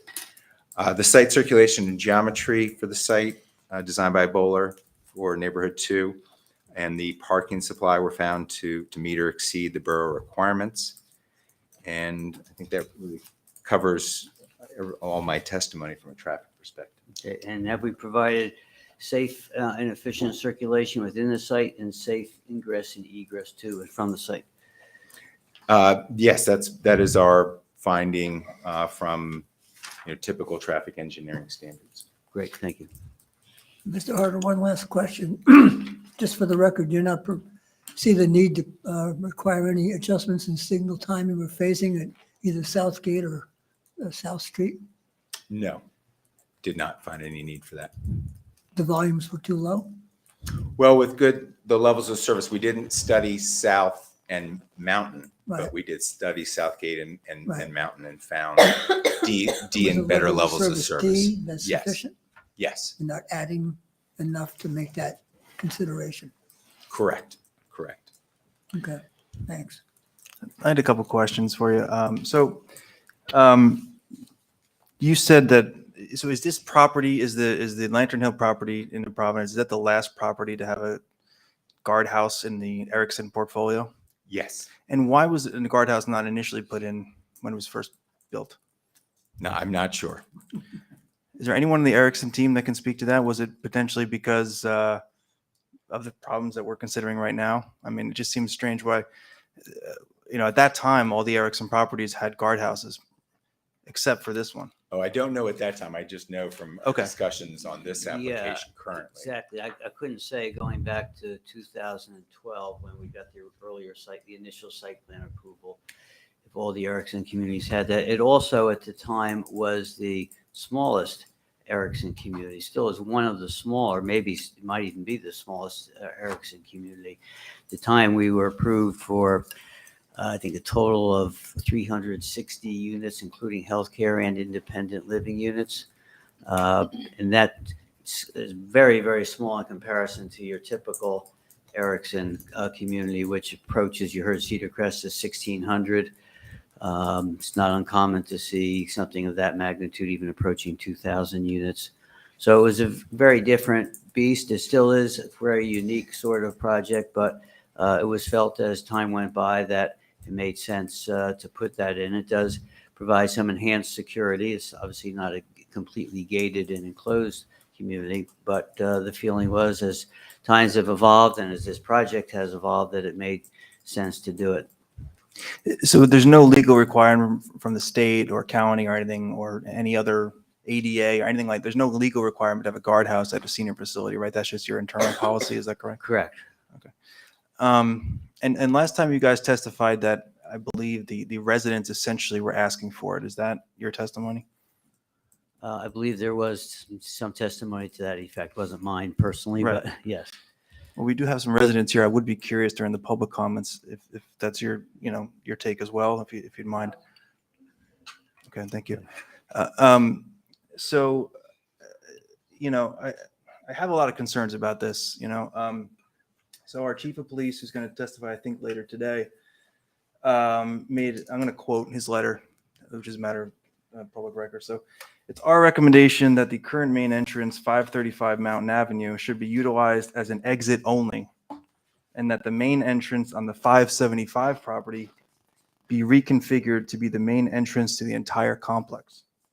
So that's a pretty radical change, right? Because is it correct that the 535 Mountain Avenue entrance, you want to make the main entrance, right? That's correct. Yes. Yeah, And it's he cor- wants to it- make it the main exit. Is that correct? That's right. And that was a comment that Officer Hen, I guess at the time, issued at the last hearing around. So this issue came up Yeah. on the prior application, actually. Yeah, no, excuse me. Please, first of all, can we not have comment from the public during our exchanges here, number one? Secondly, Mr. Harder is correct. That very issue was raised in connection with the 2021 review of this application by the zoning board. And in part, I think it may have motivated the change in the plan at the time to provide that left turn did. lane in connection with occupancy of the third building. So that's the history behind that. But it definitely was an issue that was raised then. It was resolved at the time in the manner. Yeah, but Chief Hen's letter is from June 15th, 2023. I understand that. He's raising the same comment. But remember, this is an amended site plan application where we're reducing the traffic volumes by 15 to 18%. And there is nothing to warrant that reduction in volume of traffic in no way, as you just heard from this testimony, warrants that completely dramatic change to site circulation, including adding a new driveway at the Lindy for the old Lindy site, which is not currently part of this plan. So I think it's fair to point out that that would essentially be something that's just not warranted by the changes that we've made. I think on an application for amended site plan approval, it is appropriate to look at the changes, see what ramifications they might have. And I don't think it can be fairly suggested that the change that we're proposing with this reduction in traffic with the same access points that are previously proposed would warrant complete revamping of site access, ingress, and egress. Okay, fair enough. Well, do you have another comment? Oh, and I would also say the sight lines at Mountain Avenue are very good. They meet Mhm. the intersection sight distance standards and the left turn lane. So a little more history.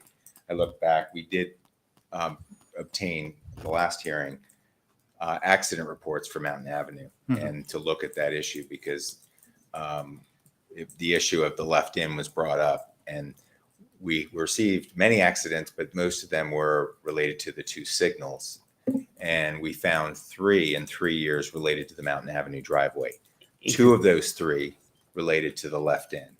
And that made us really agree at the time with that improvement to widen, create that 5th lane like we're proposing. And that really satisfies, I think, that safety issue. We have sight distance, we have the proper lane configuration, and we have very good levels of service. And we're not near other access points. That's the thing I didn't like about the old Lindy driveway I pointed out.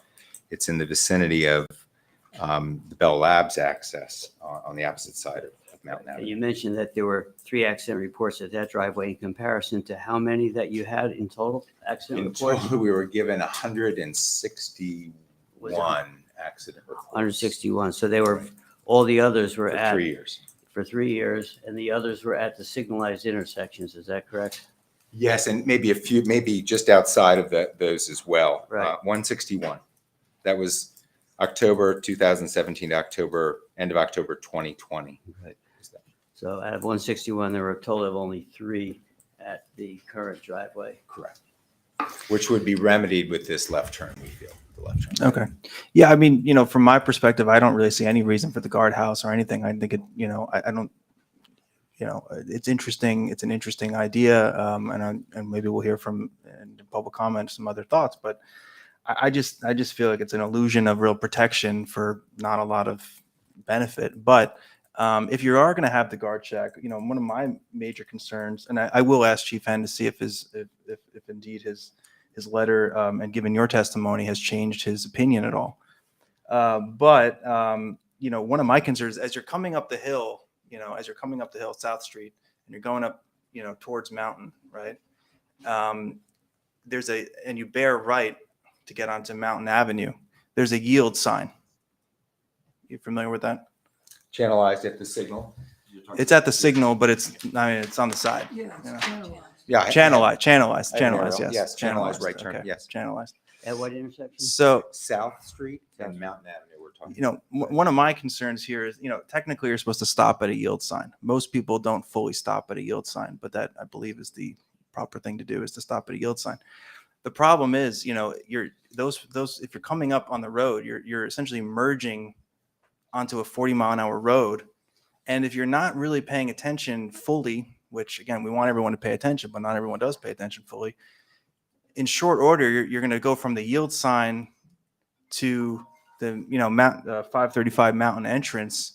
If you're going 35, 40 miles an hour, you're going to be there pretty quickly. We have just over 500 feet of distance. Yeah. The DOT standard for corner clearance is 100. Okay. Just to put Yeah, that in fair perspective. enough. My concern though is like, if you're having a tractor trailer make a left turn and someone is, not paying fully attention, going through the yield sign, that's a big problem. So again, is it definitely going to happen? No, definitely not. But it's possible.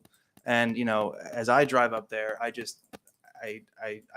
I'm worried that someone merging through the channeling through that yield sign with the left turn, the tractor trailers and stuff. I don't know. Your testimony also was talking about, again, paraphrasing here, but that the guard shack kind of goes up and down. I forget exactly what you said, but when you're talking about the other property, I don't know, it just seems to me that it's not really doing much other than potentially causing a hazard on this road with no shoulder and 40 miles an hour. So I like the idea better, potentially, of either getting rid of all the guard shack and the whole thing, or having the entrance, be configured differently. Curious to see what the chief of police says, but I do have a lot of concerns with this guard shack on this road. I just think we're setting ourselves up for an accident.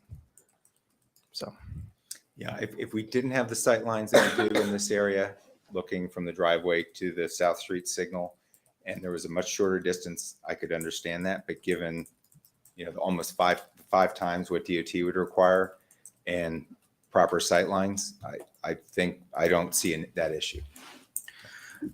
thank you. You spoke about the entrance being 2 lanes. Is the exit 1 lane? Is that correct? Yes, that's the intent. It's a wide single lane. Single lane. Yes. Was there any consideration given to a double lane? And if not, why not? Well, we have good level of service with a single lane, and I don't know if the county's position on this, but some jurisdictions don't like when you have an unsignalized case with side-by-side vehicles, right and left separate lanes, because they can block one another's sight lines.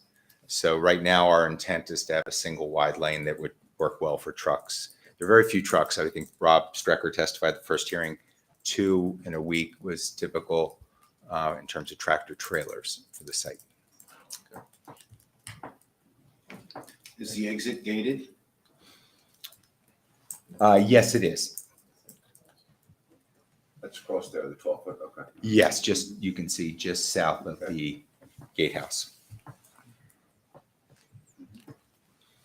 Mr. Chairman, can I request, could we have our traffic engineer weigh in? 'Cause I think there's- I was just going to ask him if he had Yeah, any because comments. the exchange is very interesting, and I Yeah. would really love to hear his. What have we got? Good evening. My name is Maurice Rashid, and I'm your traffic engineer. John, thank you very much for your testimony tonight. I want to address 4 issues. One of them is the validity of your trip generation, which I will address, especially in light of Mr. Grove's question earlier this evening. Then I'd like you to explain to the board again the queuing operation on the two driveways, and then the impact on South Gate and how we can mitigate that. And last, a little explanation of the as of right analysis, which is germane to a zoning board. I think they need to understand if they deny this application, what else is permitted so they can weigh properly the options they have. So let's start with the queuing analysis. That's a very important point, especially that you have gates now. So entering the site on Mountain Avenue, you have queuing for 12 cars, 6 and 6, I believe. Yes. The queuing distance is 120 feet. And like I said, there are 2 lanes of queuing. Based on your analysis, how many cars queuing you found in the highest peak hour? So that would be in the morning peak hour. The outside lane, essentially no queuing because of the actuation with the license plate reader. But the inside lane, we estimated a worst case of 4 cars Okay. queued, where 6 can be stored in Okay. that lane. What happens, John, if someone comes into the gate and for some reason the gate operator could not clear that person within, let's say, 15 or 30 seconds? Right. We have that factor of safety I described to be able to pull them forward and have them park just north of the gatehouse in that striped wide median that's 70 feet long roughly. So, large enough for a tractor trailer, but that I don't expect a tractor trailer would be the issue. It might be a box truck and you could actually fit 2 in that space. Okay, that's a good provision. However, I see that only half the area is striped. Would it be possible to stripe the whole median all the way? Yeah, the the- latest version now has that, Maurice. The last version, we didn't have that fully striped. And Oh, then- okay, I see that. Thank you. Yeah, that was an idea Okay. that from a traffic perspective would be helpful. Yeah, so that's now shown on the exhibit that's A19. already been marked on A19. I see that. Thank you very much. How about traffic exiting the site?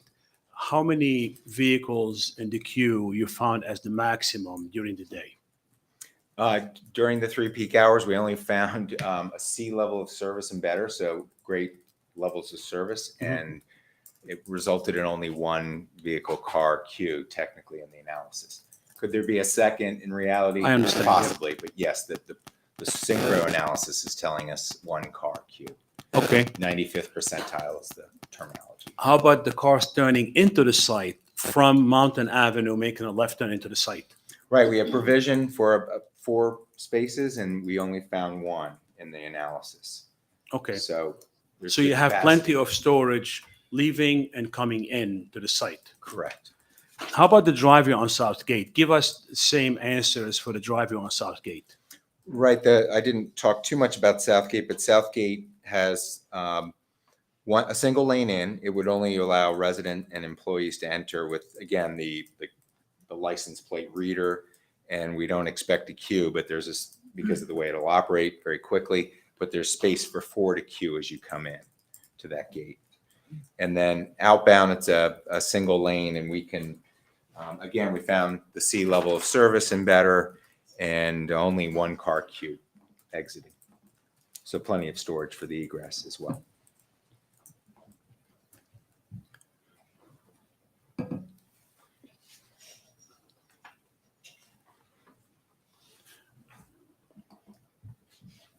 So you mentioned in your testimony that there were 2 accidents involving left turns. Were they involving vehicles colliding in a rear end type collision or otherwise? Yes, they were identified. This is an internal document that we had prepared back on the last application. May have been submitted to the board, but we identified those 2 accidents as rear end, left in accidents. One was in February of 2018 and one in July of 2019. So that means someone was waiting in a live lane to make a left turn, and that person was rear-ended while the car was waiting. Right. So that's the downside of a through left Mhm. shared lane. You have that potential. So how would your plan eliminate that situation? So as shown on the exhibit that's up A19, vehicles currently in that through left lane can pull into with the transition to that 80-foot storage lane where we don't expect, much of any queuing, and they can store and wait for a gap to make a left in. So they have their own storage lane now. They don't have to be in the live lane waiting to make a left turn. Exactly. Okay. In your analysis, you did what we sometimes refer to as an as of right analysis. And basically, you analyzed what this development would generate in terms of trips and compared it to the existing or the pre-existing use. And I point your attention to table 2 in your report. Right. This is a little controversial, so I didn't put it in my testimony, but the Lindy use. That's what I'm asking you about. Right. Because it is controversial. Right. The former use, Lindy facility on the last application, it was in our report. We did an ITE comparison this time and last time. I didn't talk about it this evening. We were advised by the Lindy group previously that there were up to 800 employees at that facility. So given the number of parking spaces, which I think is just under 500, they wouldn't all be on shift at one time. They would have had multiple shifts to have had that many vehicles or employees, excuse me. So the way ITE, when there's a land use that it permits the use of employees, it doesn't do it by shift. It's taking total employees into account. So we use that number of 800 and found many more times the volume of traffic would have been generated by the Lindy facility. So in our report with 800 employees, the ITE indicates the morning increase is just over 300 trips in the peak hour and just about 300 trips in the evening peak hour.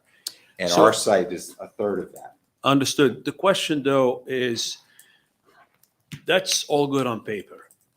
And the analysis, by the way, I agree with it. It's done properly. However, in real life, what if we have a 50% occupancy instead of 100%?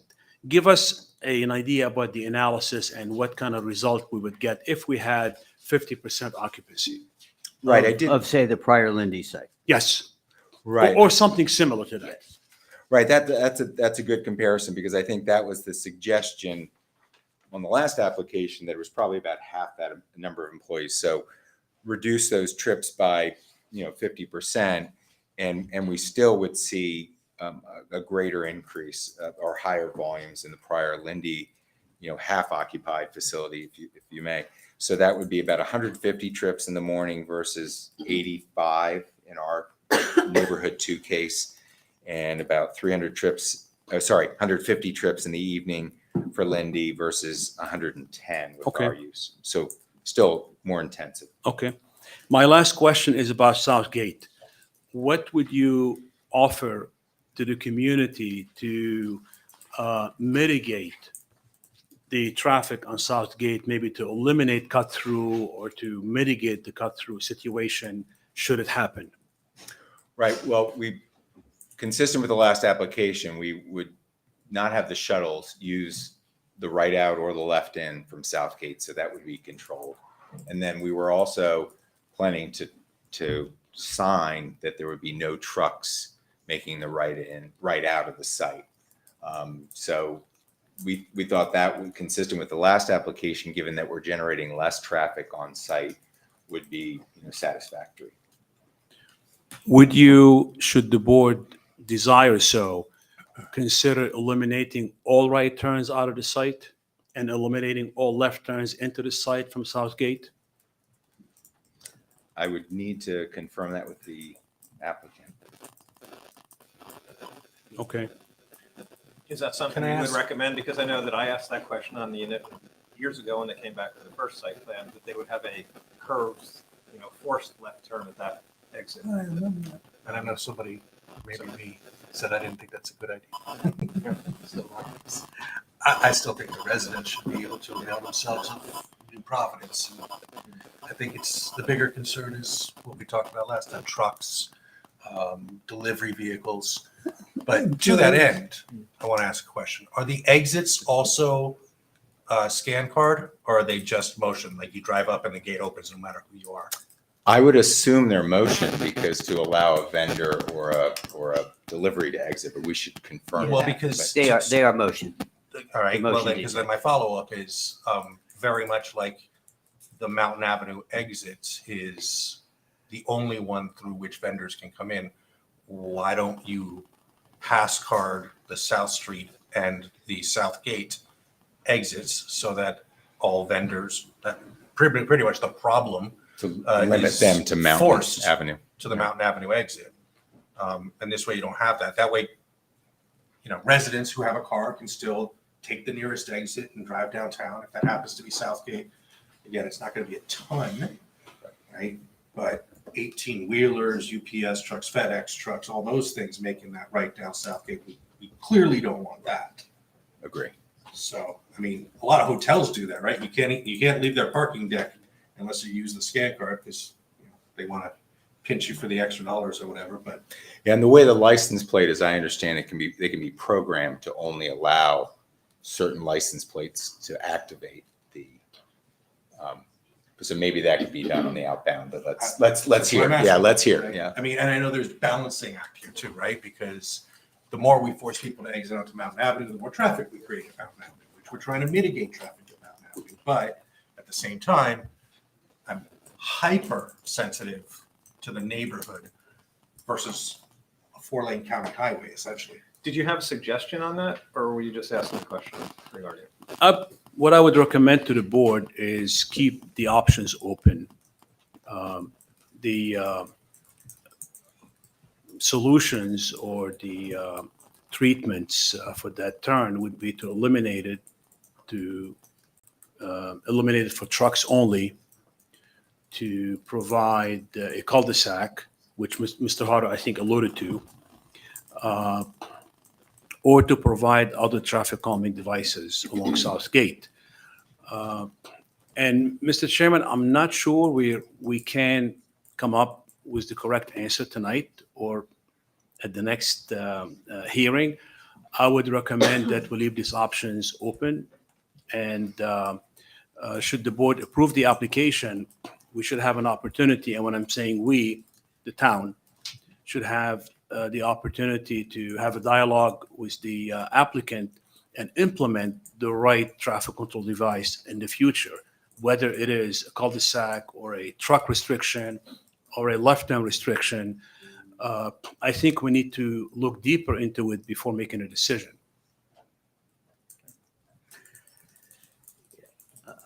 Yeah, I think we can certainly take that under consideration. We certainly appreciate the spirit in which that suggestion is made. I do want to add that with respect to the potential for the cul-de-sac, we have made it clear, I think, in our answers that obviously we don't control that. The borough could always decide to do that or not do that. They don't need our permission. And we don't have a position on that. If they want to do it, we're not going to fight it. If they don't want to do it, so be it. Understood.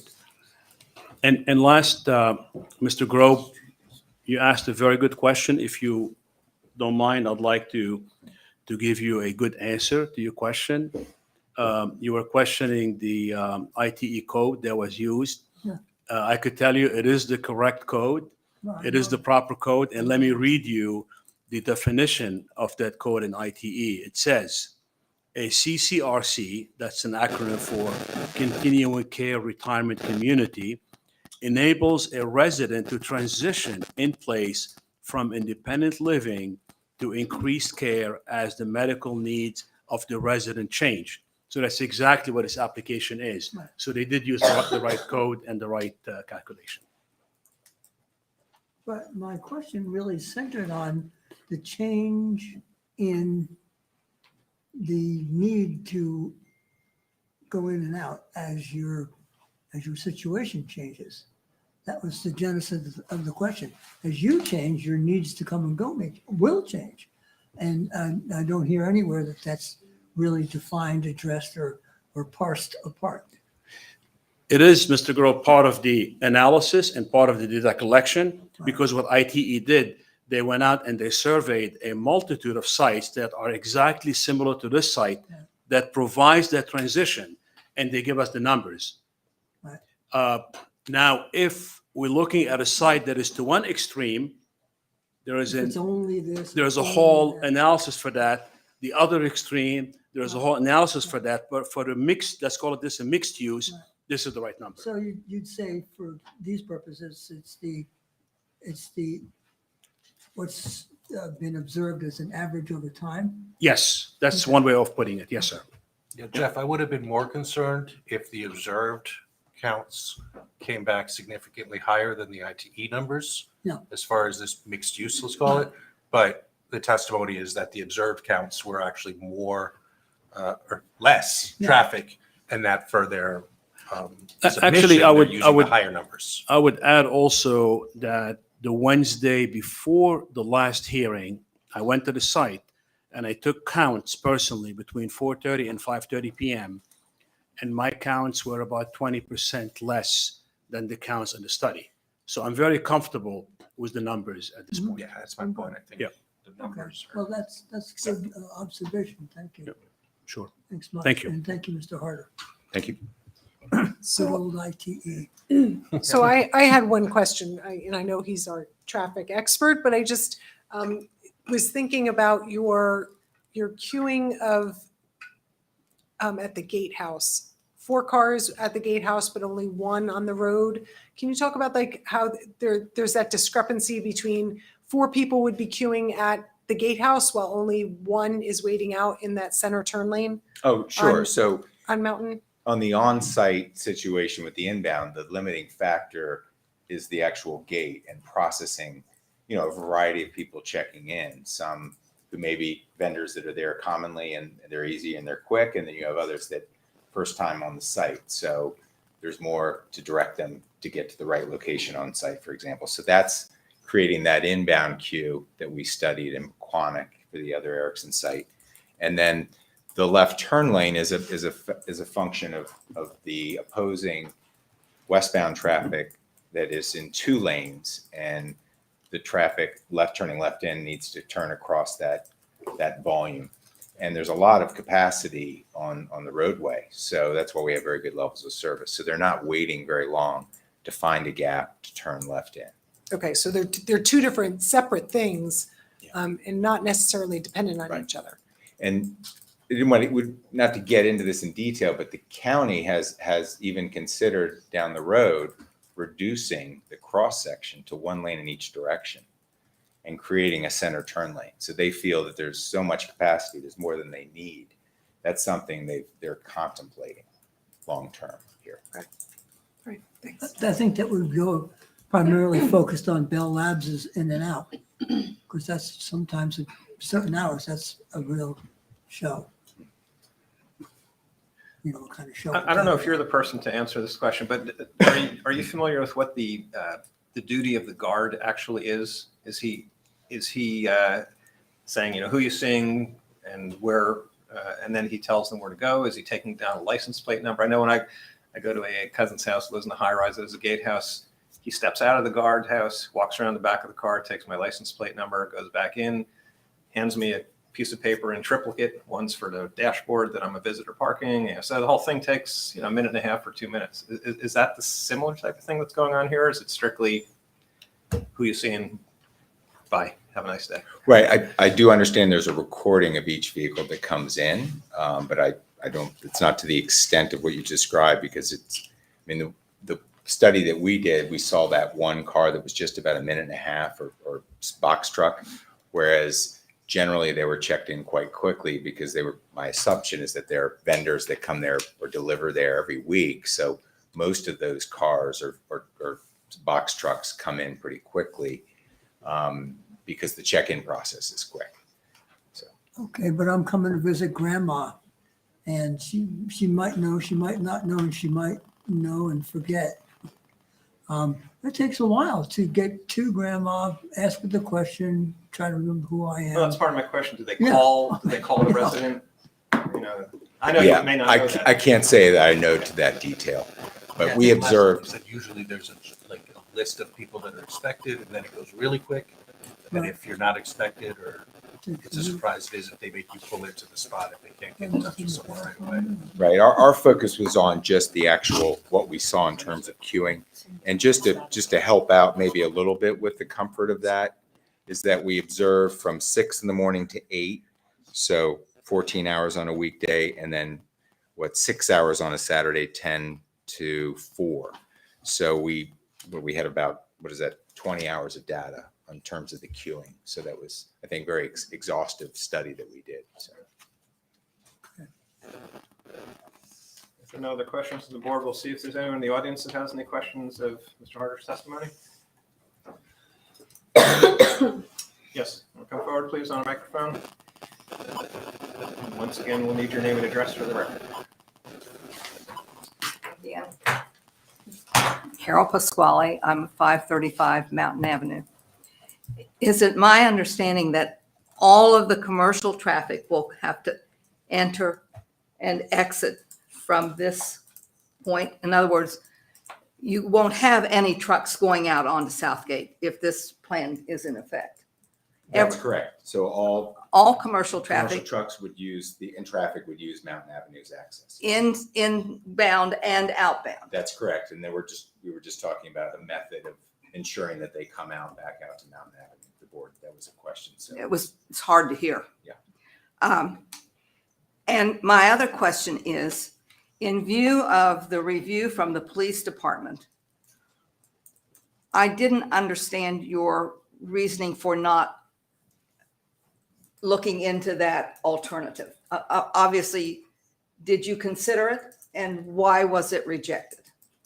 Well, the idea was to make this an egress only, and then it wasn't clear to me, but reuse the Lindy site access on Mountain Avenue. It's halfway up. It's not so close to the corner. Right, but it is near the Bell Labs access on Which the is- opposite side of the road, about 200 feet It's offset. vacant. But that could be reoccupied. Okay. So this is operating well, has very good sight distance. We're adding a left turn lane.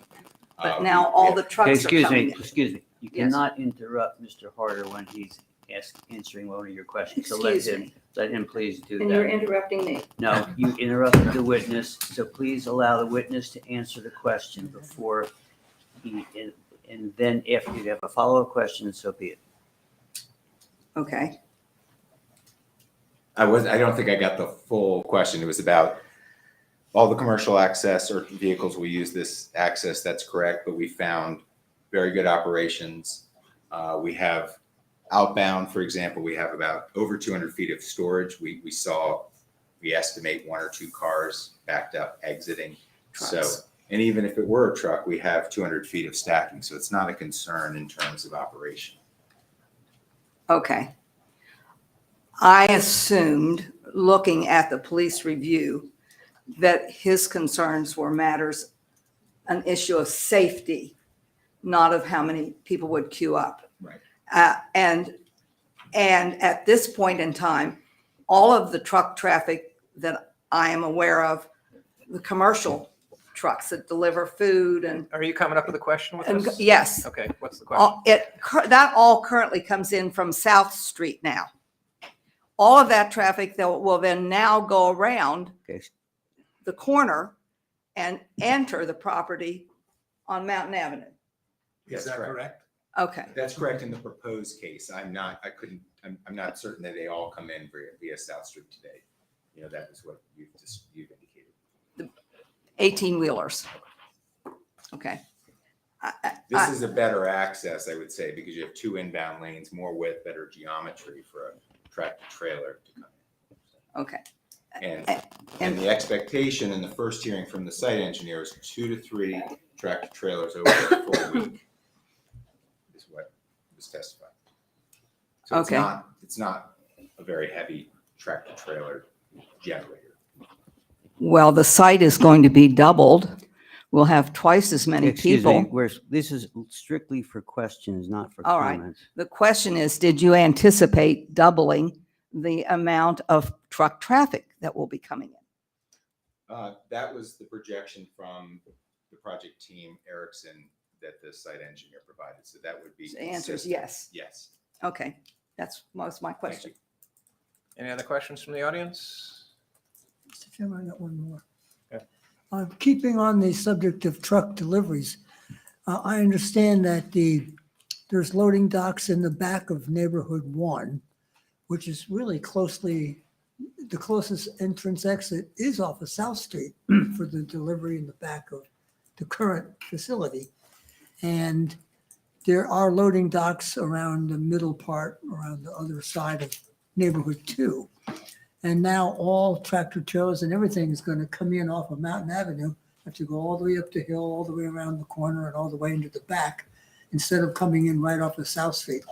Is that the intention of this Mountain Avenue only entrance exit for commercial traffic? Yes, it is. Right. Okay, so you're gonna have increased truck traffic in front of the front door of the main facility, no? Yes, because of the nature of the change that you just Right. described, yes. Okay, thank you. I want everybody to know that. It's got to go somewhere. I understand. I'm just putting that out because it's gonna happen. All right, thank you. So I'd like, Chief Hen, your name was mentioned a number of times tonight. I'm wondering if you have anything to say before we don't take any more witnesses from them this evening. And while the traffic engineer is here, perhaps we could get something out of you if you're interested. If not, that's fine.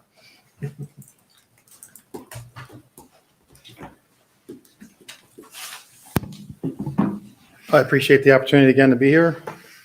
I just want to just make sure, the board's clear on a few different things that were discussed here tonight. Yeah, just give us your name and address. Oh, I'm and- sorry. and- Daniel Henn, I'm the chief of police here in New Providence, emergency management coordinator here, 360 Elkwood Avenue. Thanks. So it was initially discussed that the left turn lane was conceptually approved by Union County. I just want to be clear that the county has not approved this plan. It hasn't gone in front of any county planning board for approval. I know it was conceptually approved here through the 2021 resolution, but there is no approval at the county.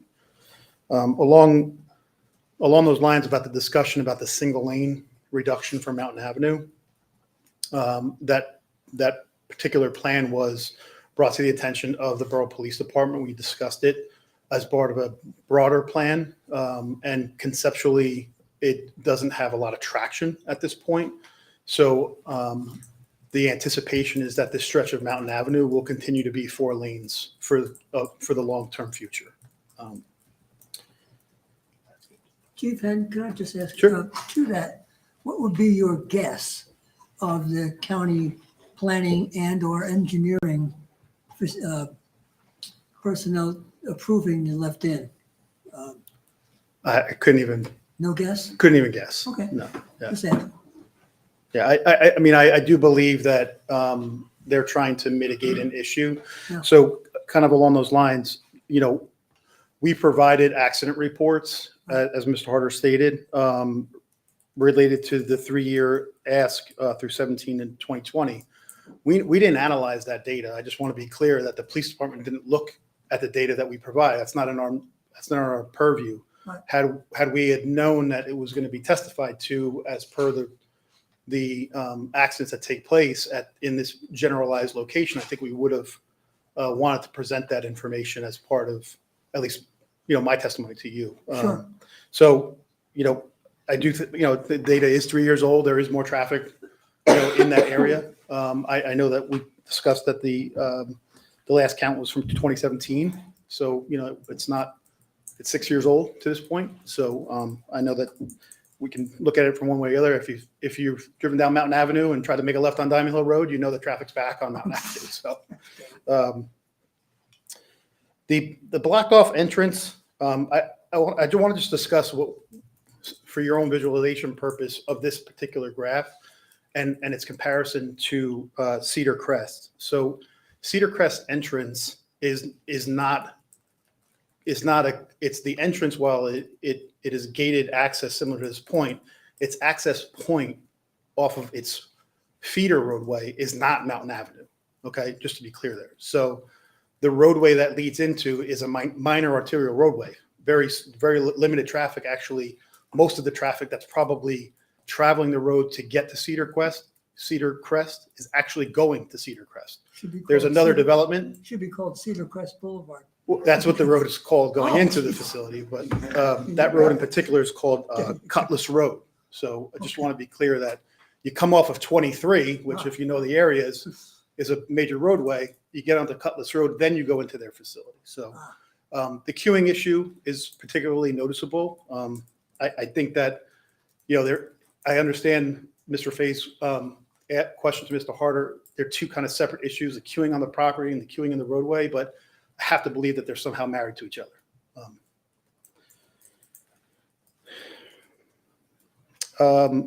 Keep in mind that the planning board, the Board of Adjustment always makes recommendations towards entrances and exiting off of private property in order to effectuate safer road travel. But any restrictions that would be put in place for Southgate Road would require the Borough of Council to take the appropriate action to mitigate that, right? So we can put a sign that says trucks aren't allowed to go down Southgate Road, either that little short piece or the feeder roadway down towards the train station. But the reality of it is, if we don't change the ordinance to impose it, they can make it right anytime that they want to, right? Right. I think that's probably the main things that I want to just make sure that we're aware of. I know you might have had a couple of questions that related to, our recommendation, if we want to talk specifically about the main entrance to Mountain Avenue, was a recommendation. So when we're looking at these plans and they presented, our idea is this particular location has been, and granted, I've looked at these applications from 2012, right? So we've tried to make modifications to this particular site location, the entrance specifically. At the time, we wanted to make that a no left turn in and an exit right turn only out. Back with the old application, it wasn't either sought by the applicant or sought by the board. But with that being said, we didn't want to alleviate that need because of the turning into this facility. Does the left turn lane present a better, safer alternative? I do believe it does. If utilizing the main entrance that's currently there, that would need to be modified, right? It can't exist the way it's currently constructed. And if that's not Erickson's vision. When you say, Chief Ed, when you say it can exist, can you just be a little more specific? When you said it can exist the way it's constructed, can you It can't. No. So the No. way that entrance driveway is constructed Yeah. now, it would need to be reconstructed in Right. order to accept better traffic than what it was originally designed for. So there was a parking lot that was up there. Yeah. That there was no site circulation from that parking lot. It really was specifically for visitors. Okay. Back when the building was there. Okay. And then, so you're comfortable, are you comfortable with the Mountain Avenue, 535 Mountain as the main entrance? And if so, under what conditions are you comfortable with that? Under this proposed? Yeah. I think this is the best option that we're being presented. Okay. What if there's no left-hand turn? What if the county never approves a left-hand turn lane? I think we'd have to revisit that. Okay. And the other question I had was around, the other question I had was about the guard shack and the idea of presumably, although I don't know if the applicant has exactly said this, there's a safety or crime angle to having or anti-crime, whatever you want to call it exactly, and pro-safety element to having a guard shack and all these various gates going up and down. So my first question is can you just broadly describe whether or not there's a lot of criminal activity today at the Lantern Hill property? And if you think that this guard shack and all these various mechanisms will inhibit criminal activity? I don't think it's appropriate for me to comment on whether or not this guard shack would limit criminal activity on this property. I think that the guard shack will limit the access of individuals who are driving onto the property. I, like every resident in the Borough of New Providence, every single person who resides here is susceptible to a criminal act.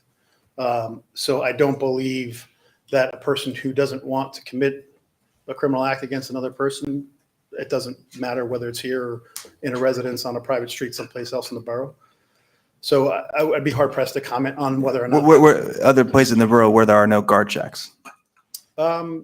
Yeah, but I mean, we know from previous testimony that the guard shack's not going to have anybody in it after hours. So, I don't know if. Well, let me ask you this question: when you hear that Lantern Hill is going to have a guard shack, does that, from your position as the chief of police, do you have no preference? Do you like that, or do you not like that? The only thing that I'm concerned about is first responder access to the property. Okay. If the residents of that facility want that, by all means, they're entitled to it, right? Okay. My concern is if a police car or an ambulance or a fire truck needs to access that property, that they can do it expeditiously without interference and without having to drive over, drive through gates, drive Right. over, shrubbery that's put in place or some sort of modification to driveways without impeding us getting to the need there. Chief, that was discussed last time, and I'm not sure we got a satisfactory answer on how that would work for your force. I think you Well, I can think- go ahead, Mr. Kendall. Yeah, thank you. I think that it was resolved. Yeah, to refresh people's memory, we did stipulate that, number one, as soon as any sort of emergency is brought to the attention of emergency personnel on site who are there 24/7, 365, the gates go up, number one. Number two, there also is constant video monitoring of the gate. So if it just so happened an emergency vehicle arrived at the gate, police car is there, and they weren't alerted in advance, the security personnel can push a button and open the gate if it's after hours. If it's during hours, obviously you'll have someone at the gatehouse who can likewise open the gate immediately.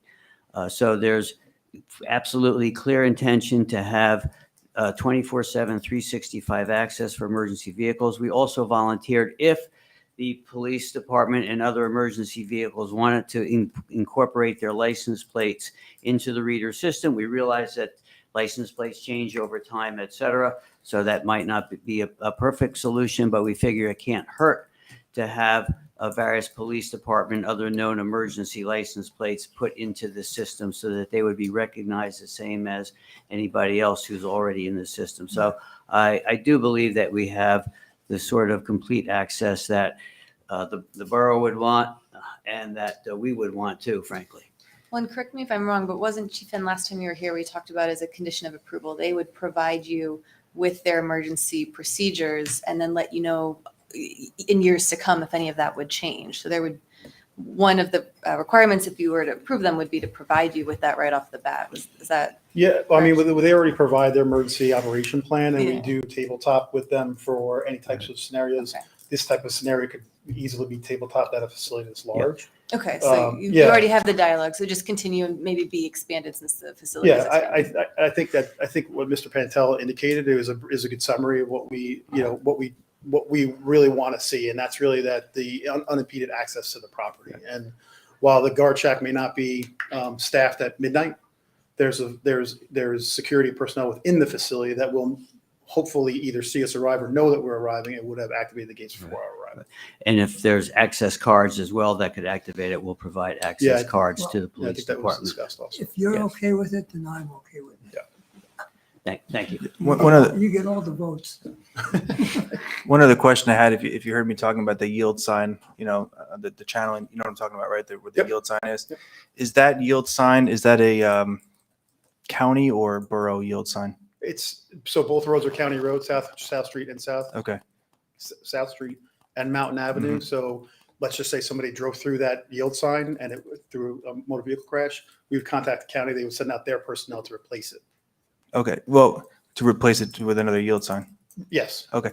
No, well, I guess what I'm thinking is like if I would feel better if that was a stop sign. I don't know I'm curious what you think. I know you're supposed to stop at a yield sign. Many people don't. So the borough has no authority to make that a stop sign, or? We certainly could petition the county to change any roadway conditions to conform with what our desires are, and the county would take the appropriate action, and then we would have the applicable action. I don't think we would probably make that recommendation at this point, Okay. just based on the fact that there's other ramps there and on Diamond Hill and Southgate, Diamond Hill and Mountain that would necessitate those probably changes too. Okay, yeah, the only reason like I said, my concern is that, I understand the testimony was it's 100 feet, I think is the DOT requirement, and that very well, I'm sure that is true. But in practicality, driving that very frequently, it feels like, because again, it's 40 miles an hour, and my concern is, especially if the left-hand lane doesn't get approved by the county, you have a big box truck or a tractor trailer moseying kind of slow and steady, and then somebody, and very quickly you're at an intersection which is the only in and out for this very large facility. And as you know, there's a problem with people texting and driving and distracted and driving. And I feel like I would be a lot more comfortable if that was a stop sign. I know that's not our purview today, and that's totally fine. But I think that's one of my biggest concerns is that there's no shoulder, the speed limit, everything. It just seems like a bad recipe. And I understand there's other concerns around, other exits based on, the neighborhoods on the adjacent neighborhoods and going up Southgate because we want to be quiet. And those are valid concerns, but not as much of a concern for me when you think about the possibility of a very severe accident. And I mean, for me, I think I really question the whole idea of having a gate, period. Probably there will be a gate. If there is a gate, I think we just really need to make sure, and maybe one of the stipulations that we have is, hey, after 6 months or a year, to the point of our professional here, we kind of take a look. All our traffic patterns that we're doing hypothetical, let's actually see what the maybe there will be no problem. And I don't know if maybe that's something that we can, my concern though is if we do come back and say, okay, let's look at the actual traffic pattern, we're not going to have any teeth to make any changes at that point, because it's like, okay, well, that's nice, but the hearing's over, So I think it's a good point that our professional had mentioned, is that, a lot of this is conjecture, but I think it's a very dangerous situation, so. I know there was testimony earlier about the guard checks, initial placement and slopes issues related to the driveway. I understand them. We'll deal with the aftermath of the decisions made on this application. But I do understand there's a formula for the engineering side of it. I understand it, but there's also a practicality standpoint that we all have to look at times. And how those get articulated, I'm not really too sure. The reality of it is, you can, 3 of those cars in that queuing lane can be displaced by one tractor trailer. Right. So one tractor trailer, and then if you get another car or 2 cars, you're now at maximum capacity in that lane. That means the person coming in is going to have the forward thinking to get into the wrong lane or stay on Mountain Avenue, right, at peak times. Right. Because they're going to see it and they're going to say, well, I'm not pulling in the air because that truck hasn't moved through there.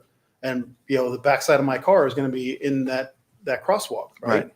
So the ripple effect. Is very possible. Yeah. Well, I hope whatever happens here that the police department keeps an eye on the situation. And again, whether there's a stop sign or some other things, but let's all commit to keeping an eye on everything, whatever happens, because, I don't know, we want to be safe. I wanted to just add 2 other things that in my notes that I neglected. I want the board to realize that D-level traffic isn't good traffic, right? From our perspective, D-level traffic generally doesn't improve. It gets worse, right? So D-level traffic at Southgate can improve if we built a cul-de-sac, but the cul-de-sac is not in the purview of the budget, the purview of the borough to do at this point. So the reality of it is, if the borough is forced to take action to make a roadway a cul-de-sac because the traffic is traversing down Southgate Road, we now have pushed a problem down to the intersection of Southgate Road and South Street, right? The reason why, to your point, the reason why we're pushing everybody onto Mountain is because it's a 4-lane road that's signalized in every direction, and we want to be able to control that traffic. So when you go out and you bang a right on Southgate Road coming out of this property, and then you hit Southgate Road again at the stop sign, the reality of what you're doing there is the normal commuting traffic will take the path of least resistance. That's what that do it. It's everybody that does that. So you will inevitably put more traffic on Southgate Road. You guys both bring up a lot of really good points, but I'm just thinking, sorry, I always forget. As soon as I start talking, I relax and lean back. Sorry. And obviously this is to the applicant too. What about a middle ground? Because I do question the validity from a a real security standpoint, not a perceived or a feel good of the gatehouse at the front, right? I think from a traffic control standpoint, the side gatehouses work, right? Or not gatehouses, but controls, right? The arms work. In particular, you would be able to say, "Hey, commercial traffic, we're not raising the arm for you on the way out. If you go out South Street or if you go out Southgate, you have to go out to Mountain Avenue." But what if there was just no gatehouse at the Mountain Avenue, but there was arms on the sides? Like, what would your opinion and what would your opinion, applicant, be of that? If you had traffic controls to not send traffic where we don't want it to go, i.e. Southgate, to a degree South Street directly, but you had more free flow at the front entrance. Personally, I would be in favor of maintaining the gatehouse because the peak demand requires that a person be there to alleviate some of that traffic. So removing it and just arming it. No, I don't mean arming it. I mean just getting rid Like of it is the access today, control, I think. period. That's up to the applicant. Well, I'm just saying from a traffic safety standpoint, right? If there was no gatehouse and no arms at the front entrance, like there is today, cars, tractor trailers, et cetera, would be able to clear that entrance essentially immediately. So your scenario where somebody's moseying on down, they want to get in the left turn lane, and then they start to turn left and realize that they're facing the rear end of a tractor trailer, and they're going to be stuck blocking Mountain Avenue, but it's too late unless they want to put it in reverse in the middle of traffic. That kind of goes away because when a tractor trailer turns, it doesn't stop. It just proceeds, right? So again, taking part of your point of what's the real value, right? And I think there's some value, right? If somebody really wants to go and steal a car or something, or wants to trespass onto the property and ride someone's coattails through a security checkpoint and then look for open doors and steal valuable, all of that stuff can happen regardless of, an access control point that's just an arm, right? Because people can just walk onto the property. Honestly, the largest population that's going to be controlled by this is the rest of New Providence, not being able to drive onto the property and avail themselves of a beautifully landscaped, walking path, or I don't know, kids sledding in the winter on what was traditionally the sledding hill in town, right? So I don't know if that's even part of the motivation in putting up these access controls, because I don't know if people have been going on the property. But my point is, it seems that there are some legit concerns about traffic backing up. I heard the traffic engineer's testimony. Usually queuing is one or two, but one truck really would take that up. I don't know. What are the thoughts on the validity of eliminating the arm, the gatehouse, et cetera, to create a more free-flowing access point there? Okay. Could I comment? The question was thank to all of you. Okay, thank you. First of all, with respect to truck traffic, I think you heard the testimony is that there are typically 2 to 3 tractor trailers projected for full development of the site per week. So this is not like some of the developments that I've handled where we have office or warehouse facilities that have relatively heavy truck traffic operations going on. So I think we need to bear that in mind, number one. Number two, we do have the 70-foot long pull-off area fully striped. In the event that you do have a situation where you have a tractor trailer or truck that can't get through right away or needs some special clearance, they can pull right into that pull-off area, which, by the way, you don't have at Cedar Crest, where you had a maximum observed stacking of 4 vehicles in that lane. So if you have that, we've provided an extra safety valve on top of that. With respect to the comments on safety, yeah, we realize nothing is bulletproof, even if a fence around the entire property is not completely bulletproof. But I think it does provide an additional measure of safety and comfort for the residents to have that. We're never going to agree on 100% of the residents are never going to agree on anything in particular. I think we all know that, human nature being what it is. But, Erickson isn't doing this, just for their health, excuse the expression. They're doing it because they feel it is appropriate for the residents.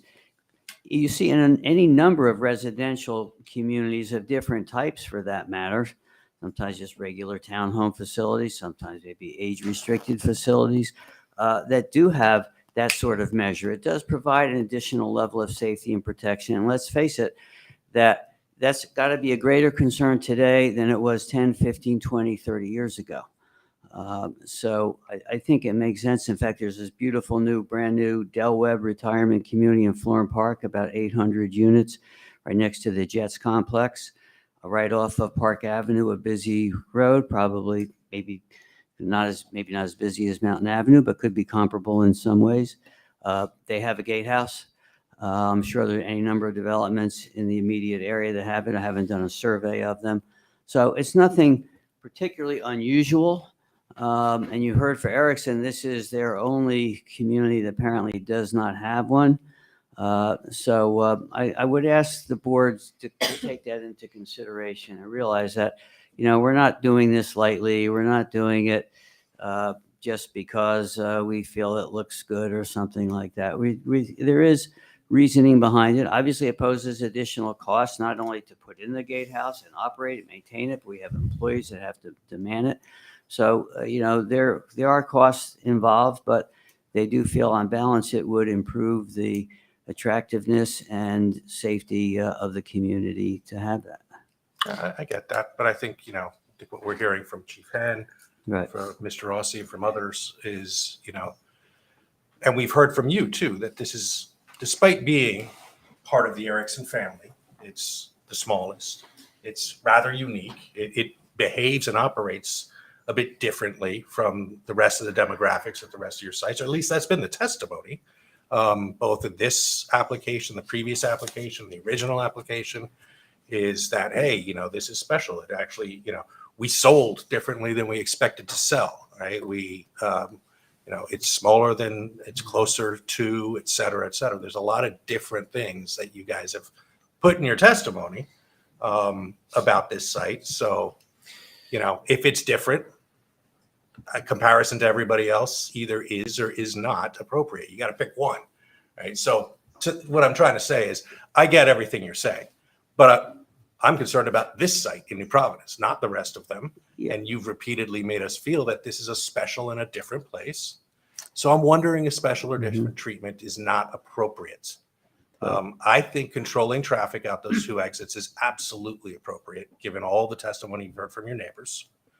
But I worry about whether or not this front entrance will create any sort of safety issue. I mean, I know you said 3 accidents. It's only 2 or 3 trucks a week.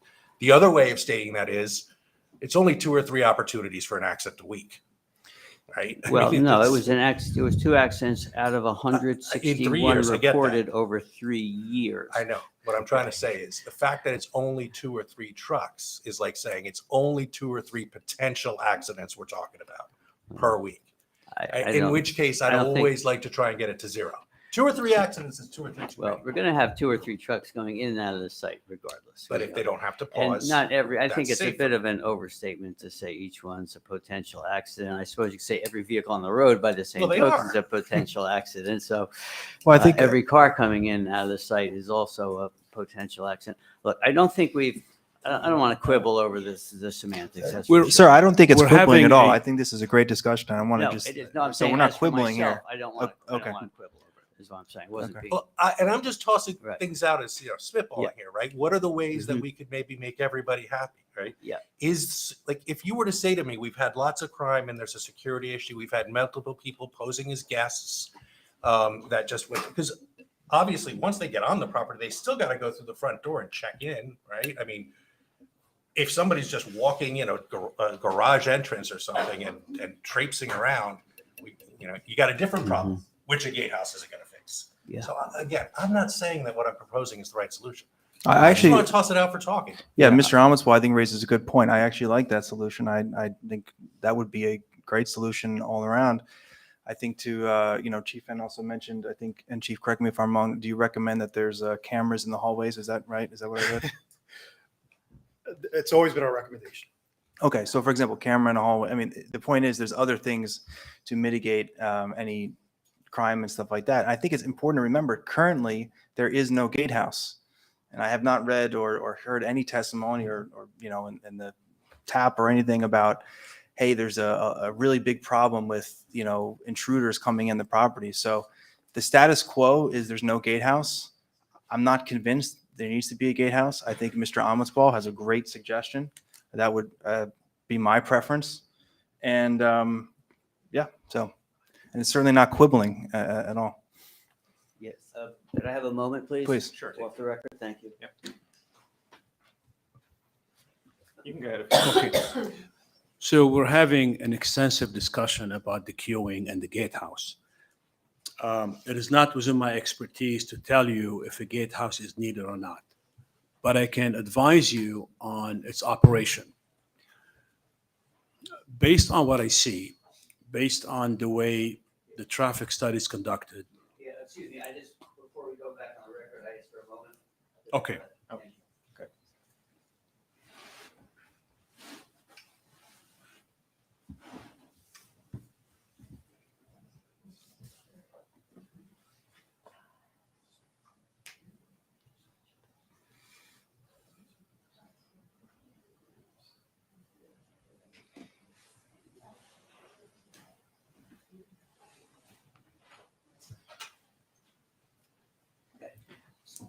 Yeah, before, I appreciate the indulgence for a moment there.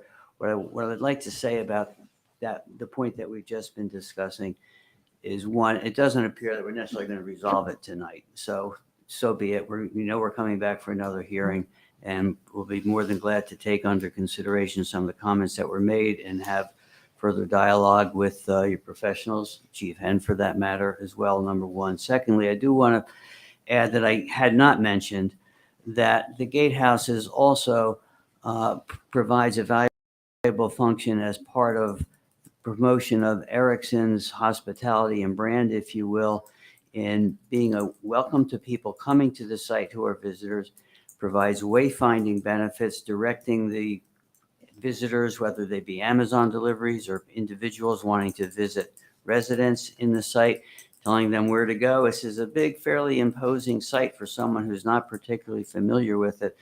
And there's constantly new drivers and new visitors and prospective employees, for that matter, coming to the site. So it does provide certain traffic management benefits and safety in that respect. So I would ask that to be taken under consideration. But I realize we're not going to necessarily resolve it tonight. So we're certainly taking into account the comments that have been I made. think that's fair. You should, right? I mean, we're just putting that out there as things to Yeah. think about and consider. But I will say this to your point, because Mr. Rossi put it out there. It's like, there's no problem now.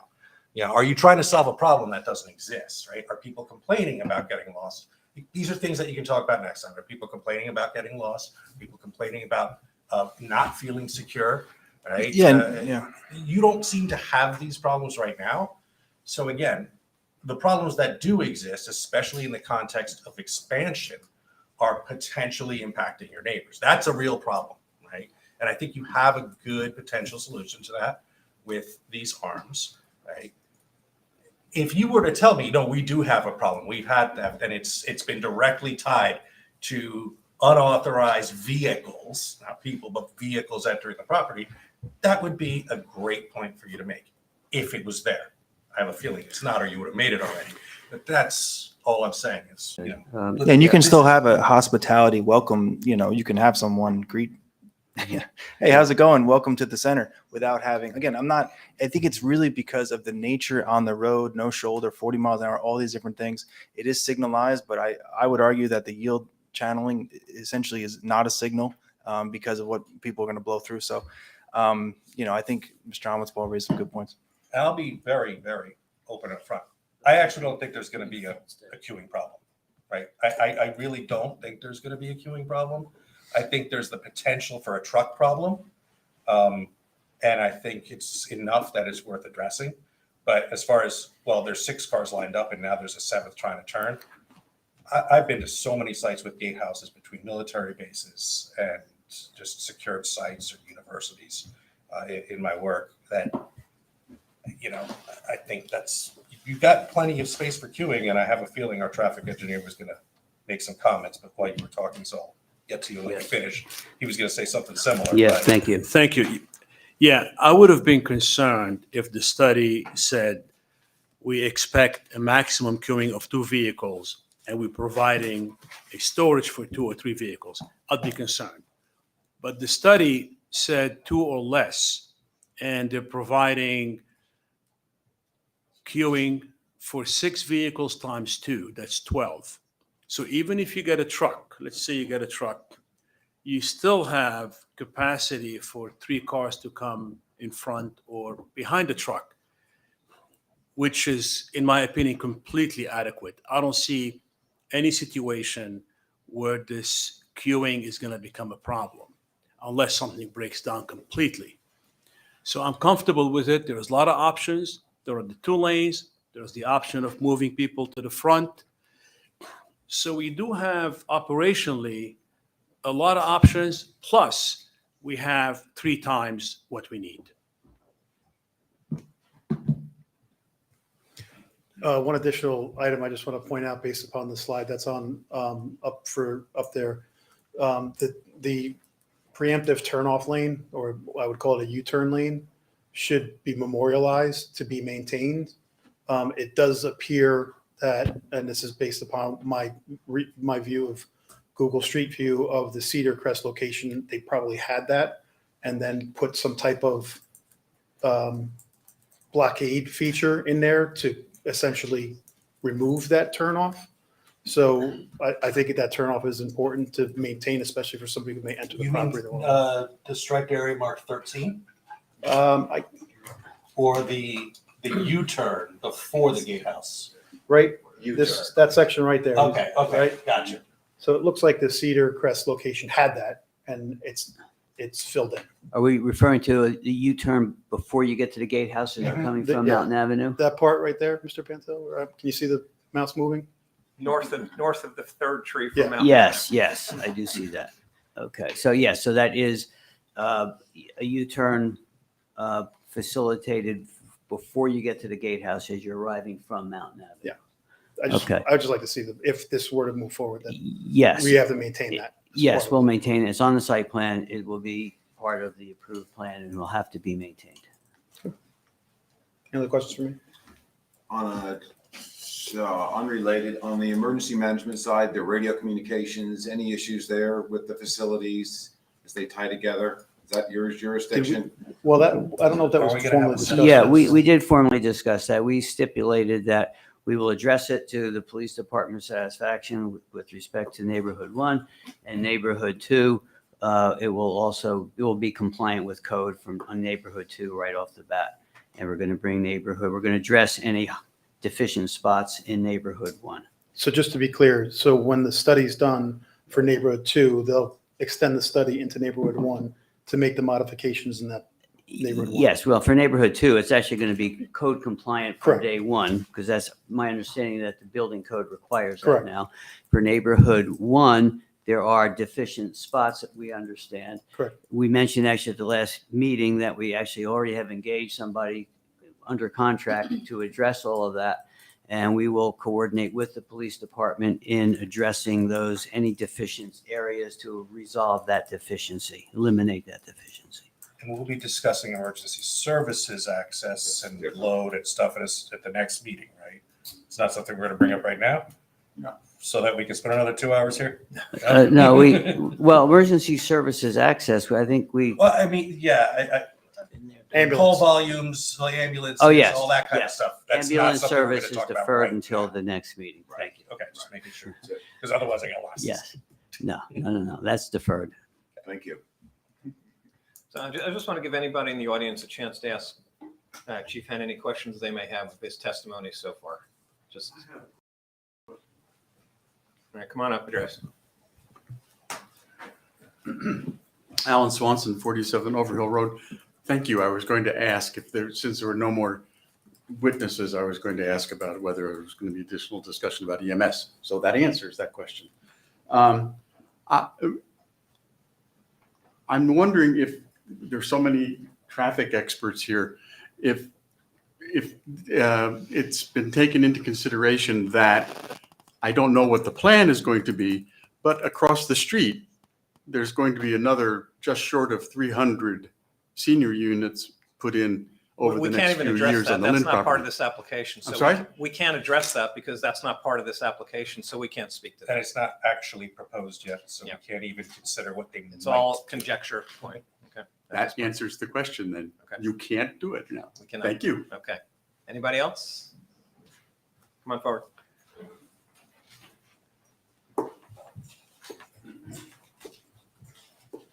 Name and address, please. Alexander Pereira, 92 Pine Way. As clarification, I'm speaking as a private citizen. I just came off a call. A couple questions, I guess, partly for Dan and partly for there about the gate. Is there a consideration of the kind of a gate and the fact that it is going to be tall enough to allow for actual access through it by the emergency vehicles themselves, which are over length and over height? Yes, the gate has rising arms. So when the arms come up, there would be no height limit at all for an emergency vehicle to get through. Okay. And so in the event of an emergency requiring ingress by emergency services, can you walk me through again the exact procedure? You said that if there's an emergency, the gates will automatically go up? Yeah, if the security personnel are notified, which they should be in the event of an emergency, they will push a button and have the gates open automatically, or the gatehouse operator will be alerted to open the gatehouse automatically, number one. Number two, the gatehouse will be monitored during night hours by remote video, 24/7, 365. Keep going, you're good. That's I got okay. another By couple a, seconds and I that's believe- okay. By security personnel in the main entrance of the building, they see an emergency vehicle arriving, ambulance, police, fire truck, etc. They can immediately open the gate to provide you the access that you would want to get into the site. We also have on-site personnel patrolling 24/7, 365. So if they see, Just very quickly, if I may, because I have to go because we do have another call. Okay, sure. Just to finish these questions, just I guess for the possible benefit of the board. Where is that button? Is it security personnel who are emergency trained, or is it just the front desk staff who are pushing it? If you have any concerns with turnover, if people are going to actually know to do that, and is that button in every building, or is it just one at the front desk? Apologies for my rapid exit. Thank you for okay, sure. Thank you. Yeah. That would be operated by the main control center, which is in the main building. I think it's called Union Square. There will be trained personnel there whose job it is to monitor the video at that gatehouse. So it's not just a clerical job. This is someone whose formal assignment is to do just that, to monitor that gate, and will know to push the right button to make sure that the gate gets open. Okay, so we're done with witnesses for tonight. When is our next hearing on this? Is it November 20th? Is that right? No, that's proposed. Oh, right. So the next available date is December 18th. December 18th. Okay. Does that work?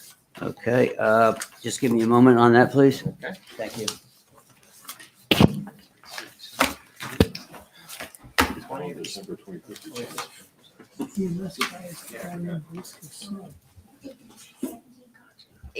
18th. Yes, we can do that December 18th. Margaret, do we need an extension of time to act, or are we okay? Yeah, December 18th. I don't know, we might need to have, I'm not. Mr. Pantel, if we need an extension of time to act, will you grant it to us? 18th. Yes, we will do that. Thank you. Of course. By the way, Mr. Harder won't be available on December 18th, but I believe his testimony has included, at least he's been fully examined by the board and by the public. Correct. All right, so we will table this hearing until December 18th, 8:00 p.m., same time, same place. No further notice will be required on your part. Great. I guess if there is anything further, Margaret can answer the questions during the week. Great, thank you. All right. Okay, good night. Good night. Okay, so the board members, we already told you about the upcoming hearings, so take a look at those. Minutes we did. Oh, I will not make the December 4th or 5th. Is it 8? December 4th. 4th, yeah.